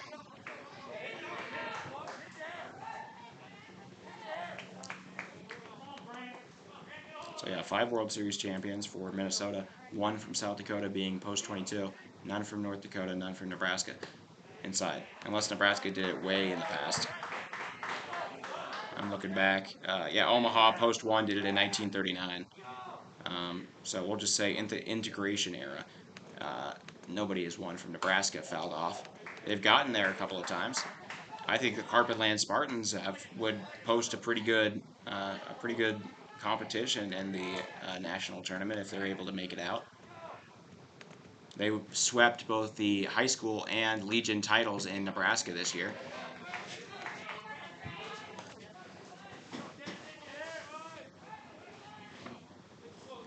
Okay, so now 1-2 count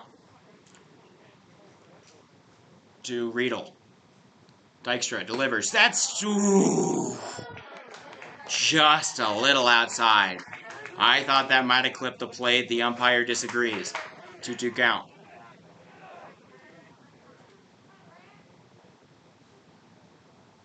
Pitch. Grounded. Over to third. Third double play ball, but not going to be a double play. They just go for first. Try not to get too greedy, and the second out is recorded.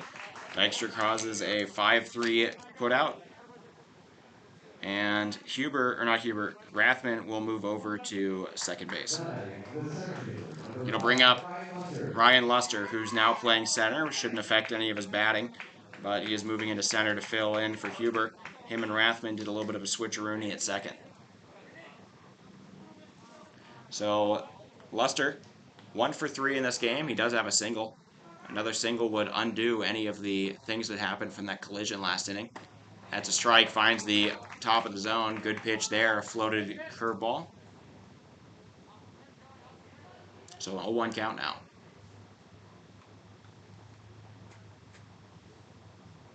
Dykstra delivers low, make it 1-1.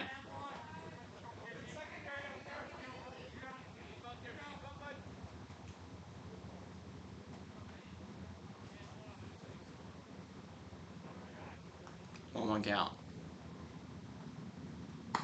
A little outside, make it 2-1.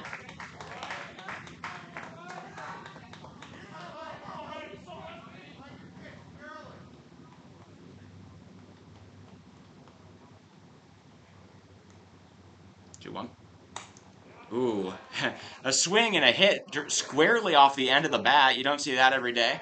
It bounces off of the top of the bat, and now we go to a 2-2. Luster, 1 for 3 in the game. Trying to bring in a run here with 2 outs. Dykstra trying to get out of trouble. 2-2. In the dirt. Now to a full count.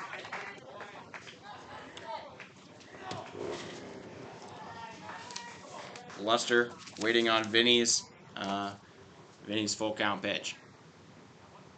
Dykstra delivers in the dirt, and that'll be easily sat off on. Runners on first and second now.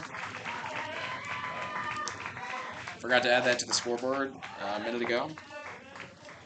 But a walk. So the second walk issued by Dykstra, that one a full count walk. Good patience rewarded by Ryan Luster, and it'll bring up Matthew Mollick. Mollick been dynamite against this Eden Prairie team this year. And in this game, he is 1 for 2 with a hit by pitch and a run. He hits one off his foot. He yells, "Ow!" You could hear the immediate pain there. Umpire personally delivers the ball over to the pitcher to buy some time for the hitter to recollect himself after hitting his foot on the foul ball.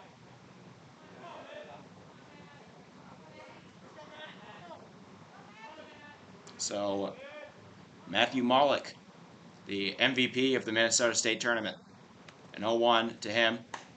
Called strike! Pain in the corner in the top right of the zone from the pitcher's perspective. Great play there on the outside upper corner. 0-2 count. Dykstra trying to get out of this inning. 2 men on for Mollick if he's able to put something in. He puts that into right. It will get down. It's going to be handled. It won't get to the wall, but 1 run is going to score. A single, RBI single by Matthew Mollick will bring home the runner Rathman, and the Mikes gain back that run they lost in the last inning on a 2-out single from Mollick. Mollick had just been a thorn in the side of this Eagles team perpetually over the course of the last week. Mike's making sure that they're telling the crew that they are not going home today. They plan on continuing to play here going into the weekend and maybe even going to Shelby. So a 2-out single does that, and they'll bring up Dylan Glass. Glass is 0 for 1, but he did reach on an error last inning. Taking off and stealing successfully without much opposition is going to be Mollick. So 2 runners in scoring position now, 1-0 count. Vinny Dykstra trying to get out of trouble. Throws one in the dirt. Good job there from Miller to keep it from hitting the backstop. Dykstra, like I said, slow pitches with a lot of break. Doesn't seem to have absolute command over them. Glass can definitely make you pay.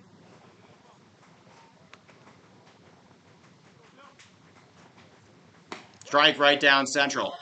So we go to 2-1 now. Dykstra locates a fastball. Now we go to 2-1.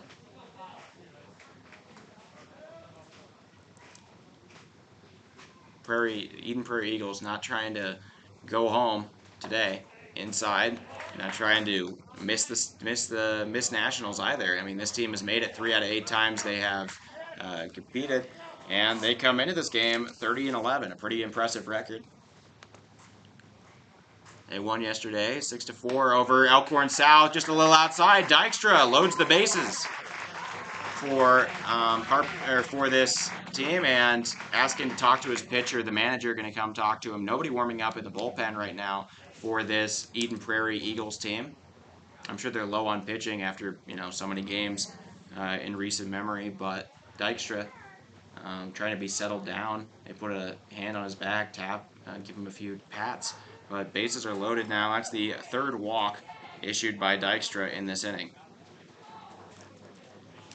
It'll bring up the cleanup man, though, with a bunch of messy bases. It'll be Evan Saunders. Saunders hit a double to the wall that brought home a run back in the last inning. He's trying to, if he could do that again, it would bring in 3 runs and all but put this game away for this St. Michael team. The Mikes. So bases loaded with 2 outs here. Dykstra trying to get out of trouble. The cleanup man Saunders looking to do a little scrubbing. That's going to be hit softly into left. It will drop. 1 run scores. Coming around is going to be Luster, and sliding into third, he is safe. Is the runner Glass And so both Luster and Malik able to score. The Mikes make it 7-1. Saunders up to 3 RBIs on the day. He's delivering when it matters most.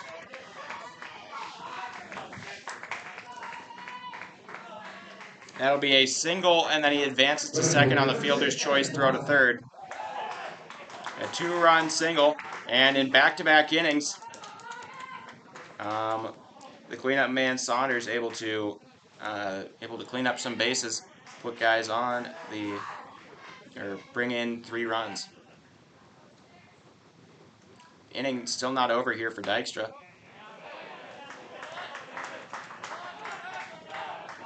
Vinny Dykstra with 2 runners in scoring position, now facing Evan Dombeck. Dombeck now playing right because Lakitz got hurt out there on the collision in the bottom of the 5th. 0-2 count now to Dombeck. Dombeck being called upon in a very crucial moment here. He's not going to try to let his coach down.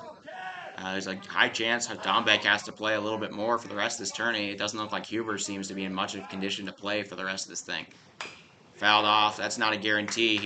He wasn't putting any weight on that left leg and was barely putting weight on the right one as he left the field a little bit ago. Lakitz seems a little bit better off. He was able to make that throw at the end, and he was able to stand on his own legs to end as he came into the dugout. 1-2. Popped up. Seems like something lower body happened to Sam Huber, though. Something pretty serious. So 1-2.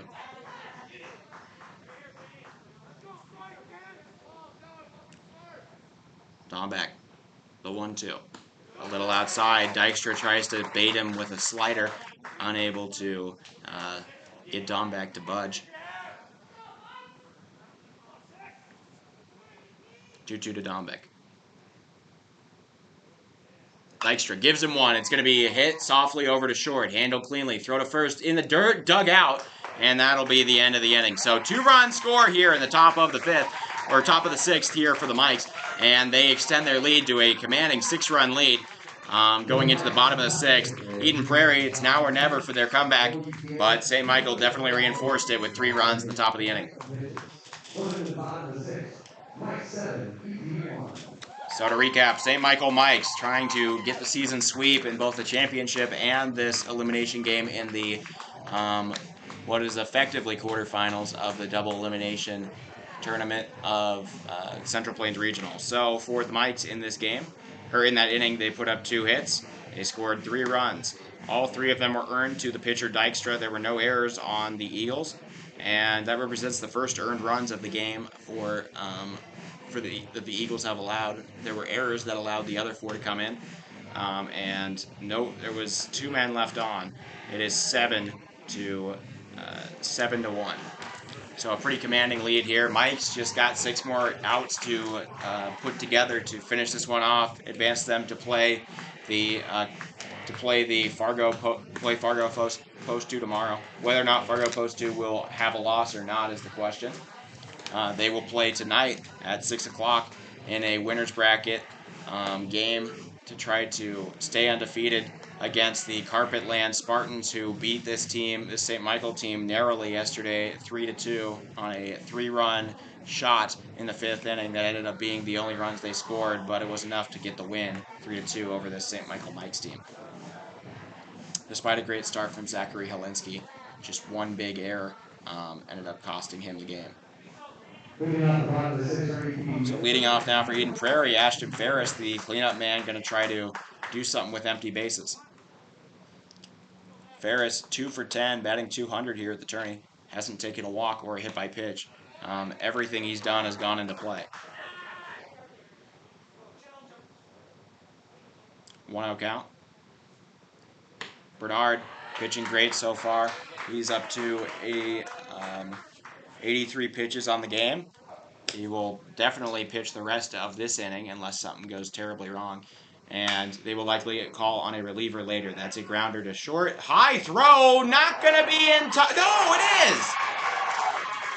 Click hammer able to land. He hurts his knee a little on the landing, but he drops the big tower of a man. Klinkhammer jumps way up in the sky, uses his 6'6" frame, and I would assume something close to 6'6" wingspan to pull it down, and he lands on the bag just in time to get Ashton Ferris, despite a high throw. Usually, you talk about they need a 7 foot, an 8 foot ladder to grab that one. Klinkhammer is the ladder. You're not going to find anybody that can make that grab. Not you're going to find many people who can make that grab and make that out that aren't 6'6". So out number one. Good eye from the umpire though to spot that he did land in time to get the out. I personally was like, oh, maybe he didn't. No, he did. He landed straight on the bag. 1-1. Popped up out of play. Yeah, one of those times when you need the exact guy that you have in order to make the out.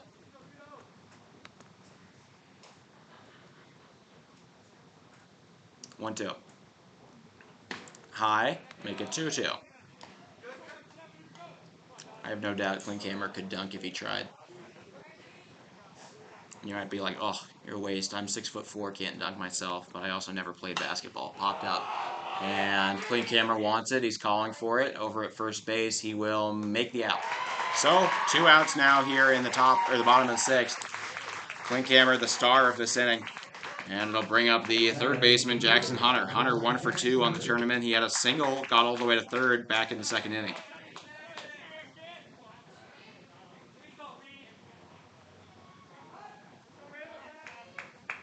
So 2 outs now.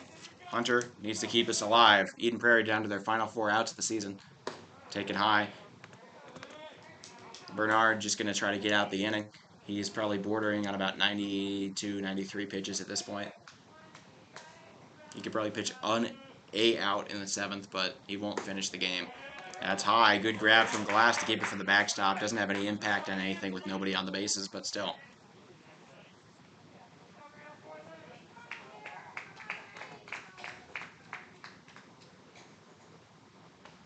Two out. Fouled off.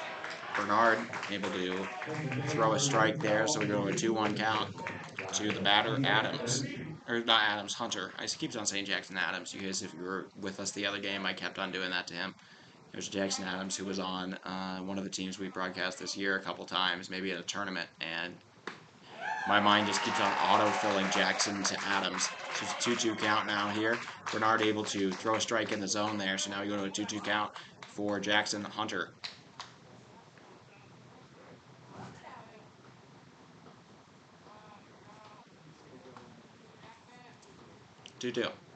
Delivery. Low. Glass does a good job trying to frame it, but the umpire not deceived. And Jackson Hunter now goes to a full count.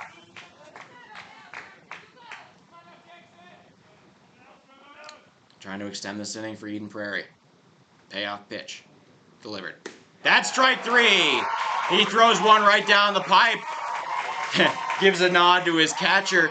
And that'll be six innings of 1-run ball thrown now by Reed Bernard. St. Michael's pitching has been untouchable in this tournament, with the exception of that 1 3-run homer. And I guess, there was a single here, but it wasn't really the fault of the pitcher. So that'll be it in the bottom of the 6th. We go into the final frame. St. Mike's still leading by a lot, 7-1.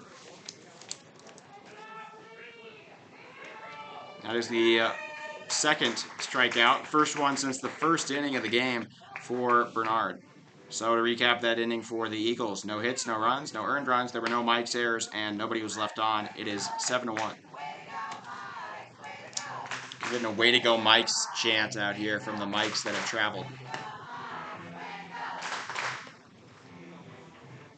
Really proud of their team. They'll get that matchup against Fargo tomorrow if they're able to finish this one out in the 7th. They could add some more here. It wouldn't do too much, I don't think.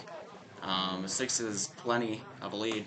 But Eden Prairie, I guess, you never know. And considering it's an elimination game, you got to keep your foot on the pedal. You can't be, you don't want your season to end on an improbable comeback you could have made even more improbable.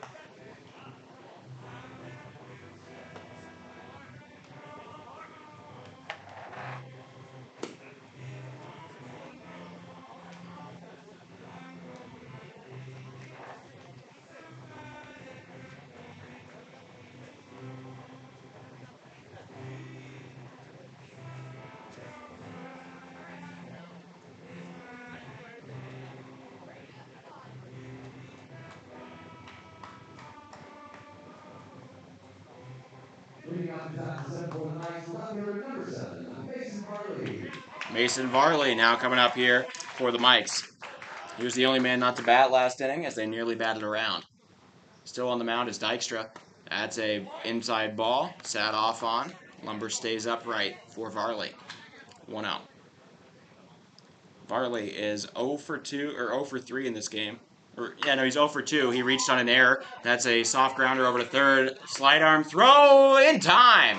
Varley ran very quick, but a great throw from Eden Prairie third baseman Jackson Hunter, able to get the first out.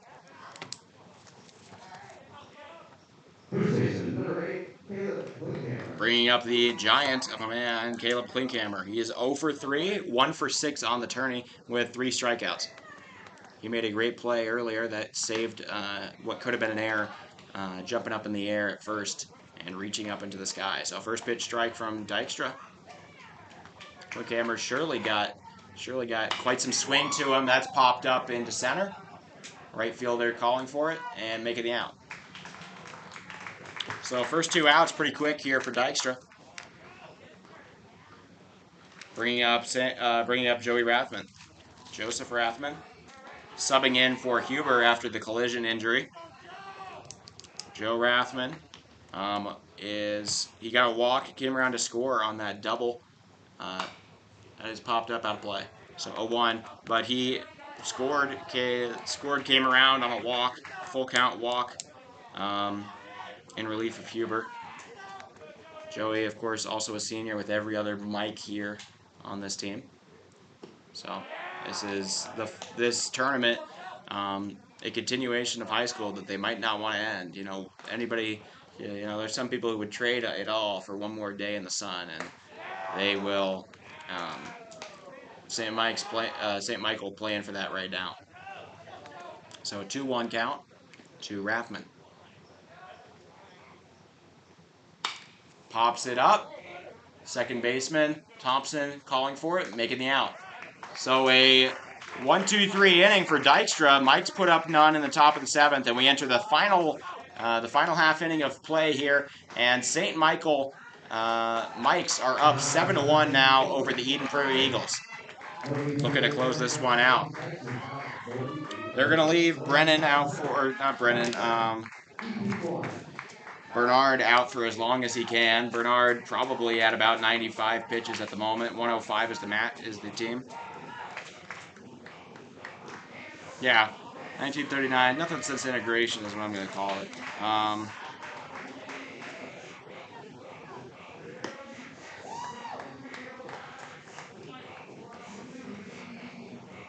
So to recap for St. Mike's in that inning, or St. Michael, they put up no hits, no runs, no earned runs. There were no Eagle errors, and nobody left on base. Remained 7-1. And the bottom of the order due up here for the Eden Prairie Eagles: Cade Hutchison, Connor Meadows, and Haddon Anderson. That Omaha Post 1 team, technically the most titles. Omaha Post 1, technically the most titles in most state titles in any state in America, but that's misleading because at least 8 teams currently represent Post 1, 8 different teams that just use different sponsors because there aren't enough posts in Omaha to make a whole bunch of things, so it's usually sponsored, and the Legion is just, kind of symbolically behind them, as all the Miller teams and Creighton and all of that, they all play as Post 1, so a lot of different titles shared between different programs, so it's not quite the same. Memphis 1 has 47 titles. That's what I would consider to be the official number 1, and Post 22, since World War II, has the most. They have 44 state titles since 1960. 0-1. That's lined into right. That'll get down. So a leadoff single, Eden Prairie. That's what they need. So not giving up without a fight. Even Eden Prairie starts things off with a Cade Hutchison single. Still on the mound, Bernard. Got to be touching the mid-90s in his pitch count at the moment. Remember, you can go to 105. If you start an at-bat before you hit 105, you're allowed to finish it. Taken low. So 1-0 now. To Meadows. Meadows got a walk back in the second. He is 1 for 6 otherwise. in the dirt, now down 2-0. A walk would be just fine. You just need base runners when you're trying to make a comeback like 6 runs. You don't need to get all your hits here soon. Who has the most state titles? Technically, Omaha won, but a lot of different teams. They have like 5 different teams right now that claim Omaha won as their post. That'll be over in a second. So some of the more recent titles, they have 53, but some of the more recent titles, very dubious in calling them just a single program. Connor Meadows, that was a wild pitch. Cade Hutchison advances to second base. Called strike, make it 3-1. And then Memphis won from Tennessee, 47 state titles. Post 22 has 44, and that is the other high. Oh, God.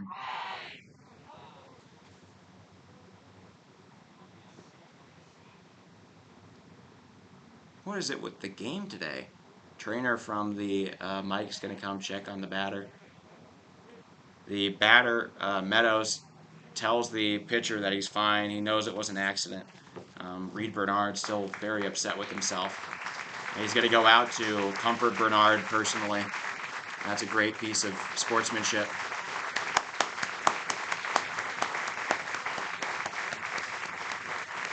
He will be pinch ran for.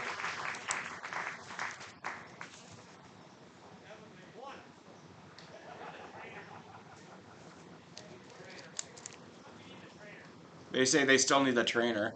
That one hit the back of the head of the helmet. Luckily, that helmet in the way for Connor Meadows, but still a hit to the back of the head. There's a lot of parts of your brain that are really bad. That's the reason it's an illegal shot to hit the back of the head in boxing. A lot of brain damage happens back there. Got to watch out. But Connor Meadows seems to be okay. Those helmets I've seen from some of the helmets for the hard hats, a lot of them just take it and it seems to be just fine. Not a lot of pain, not a lot of contact. Helmet's very successful, and luckily a helmet in the way of that one. Now pitch running for him. We've got number 1. That is Joey Getz. Joey Getz will pitch run for Meadows over on second.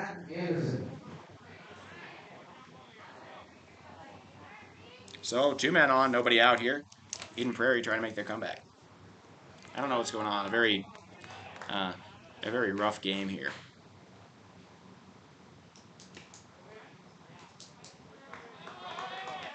Fouls in front. Those are all post 22. I don't know. Maybe. If they are and they're wearing all the Mike's merch, that's pretty cool. Not recognizing any parents in there, though. But at least for the hard hats, that's usually who watches in the front row. That's low. So we'll go 2-0. Haddon Anderson, 1 for 2 on the game, 2 for 4 overall, batting .500 in the tourney. A bouncer will get to the backstop. 2 runners will advance. And now runners on second and third here for Eden Prairie. I mean, there's still no outs in this inning. Never say die. As Anderson still awaits the 3-0. He could very well get a walk here. And it's a walk. He gets away. Coming home is going to be Hutchison. He will be safe. So the Eagles put up 1 more. Still no outs in the game here. You can see Getz, his pinch runner, moves over to third. And so here we go. They're going to come talk to the starter. He was already on the end of his pitch counts. He throws 3 wild pitches here in the 7th. And he is going to be relieved. So a very good outing from the St. Michael starter, Reed Bernard. If you're saying that they all took the same bus here, I would think that no matter what, Eden Prairie going to be watching this St. Michael's team until they're out. So they get to stay as long as the St. Michael's is going, unless they want to do 2 bus rides for the 8-hour trip, 8.5-hour trip back to the Minnesota, Minneapolis metro area, the Twin City metro area.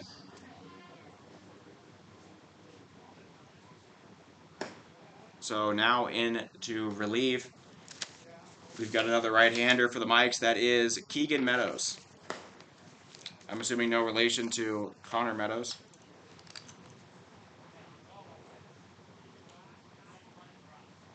So Meadows going to be tasked with putting the with finishing off this game for the Mikes, but Eden Prairie doing something they haven't done all game. They are cashing in on runs and not getting outs. Most of the time they put somebody on, and then there's a double play or some sort of good defensive play from St. Michael to close things or to do that. But I don't know. 3 men on, nobody got out here, and runners are on the corners. And you need 6 runs. You already got 1, 5 more, but with nobody out, it's still the odds are overwhelmingly in the St. Michael favor, in St. Michael Mike's favor, but not out of the picture. I have seen crazier comebacks in my time. Not in baseball, but you know. Hard Hats came back from 7-3 down in the bottom of the 7th against Lincoln Southwest High School from Lincoln, Nebraska. That happened. That was on their home turf. Grounded. It'll get through. A single. Another run will score. Taking off for third. The throw is going to be a good one. Did they get him? They do! The relief right fielder for St. Michael. That is going to be Evan Dombeck. He came in relief after Lakitz got hurt on the collision out in center, and he guns down the Eden Prairie runner Patton Anderson at third to get the first out of the inning. 1 run does score for the Eagles. They get a little bit closer. RBI single from Nick Thompson. It'll bring up Joey Flom. Flom is 2 for 3 in this game with a double and a single. Actually, he's 2 for 2. He also has a walk.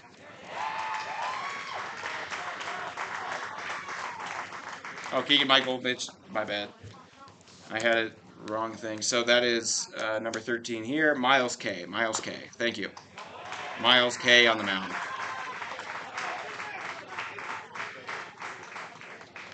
So Miles K pitching.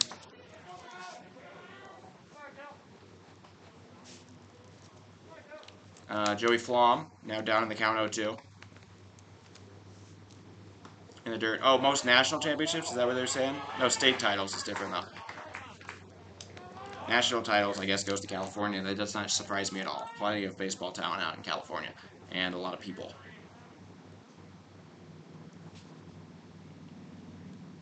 Outside. So moving the count to 2-2.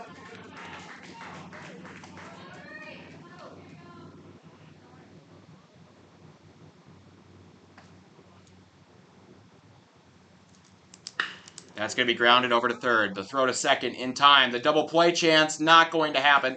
So 1 out recorded. And now up to 2. Yeah, City with the most, but a single program, it goes to Memphis. There's a lot of cities that have a couple in there, but Memphis Post 1 has the most on their own. They may also split up high schools, though, like Omaha.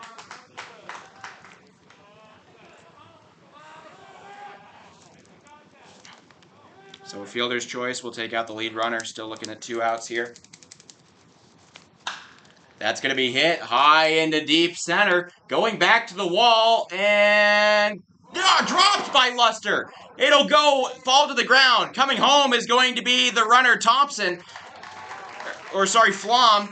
And an error out in center will allow this inning to continue. Luster filling in for Huber out in center. A routine fly ball comes in and out of his glove, and the game will continue. 1 more run scores here for Eden Prairie, and their comeback looking a lot more real right now. Are they gonna Tierney just gonna stay out there at second? No pinch runner for Tierney. Flom reached on that fielder's choice. Officially a double, or no, not a double. That'd be an E8. The first error of the game for St. Michael. With 2 outs here, game not over. Ashton Ferris up to bat. Ferris, the cleanup man, being asked upon. He's 0 for 3 in this game. And Tierney going to move on a balk. So a balk takes the runner over to third.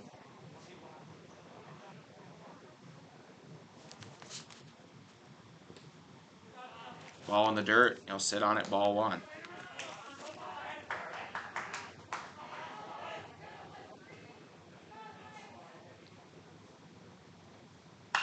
That's going to be hit into shallow center. It'll drop. And so the inning not over. Mike's allowing 4 runs here in the bottom of the 7th. Still 2 outs. And the tying run comes to the plate in the person of Dawson Miller. Eden Prairie making a big comeback. So the odds were astronomical at the start of the inning. Now, merely improbable.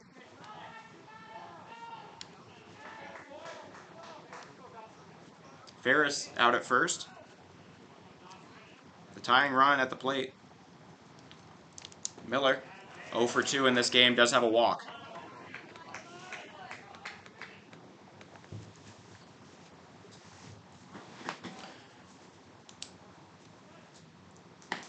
That's a strike, so it's a 1-1 count now here to Miller. Still a man on. Just trying to get one more out here is Miles K. That's going to be hit. That should be it. Shortstop handles it. Nobody's covering the bag. Out. So the the second baseman just about gets there. And at the end of the game, Rathman gets the final out. A great fight put up by Eden Prairie at the end, but this will be the end of their summer. They still have a successful season. They are runner-up in the Minnesota State tournament. They win a game out here at the regional. All in all, a pretty good season. Everything here is kind of bonus on top of great years all around. So that'll be it. The St. Michael Mikes will move on. They will play the Fargo Post 2 team from Fargo, North Dakota tomorrow. And the Eden Prairie will kind of just sit around, I think, probably watching these games, waiting for their busmate to come home. So congrats to Eden Prairie on their great season. St. Michael, congrats to moving on. And so that'll be it. Thank you all for watching here. Thank you all for watching Hard Hats TV. I'm Oliver Fell. The final score here in that rematch of the state title game from Minnesota. The St. Michael Mikes, 7. Eden Prairie Eagles, 5. Thank you all. I will see you about 3:30. Plenty of time off before we get that comeback. We play the South Dakota matchup between the Harrisburg Gold, who won the South Dakota state title, and the Post 22 Hard Hats, the host team. So, thank you all for that. I will see you later. Okay, we'll head home tonight. All right. So thank you all for watching. I will see you later.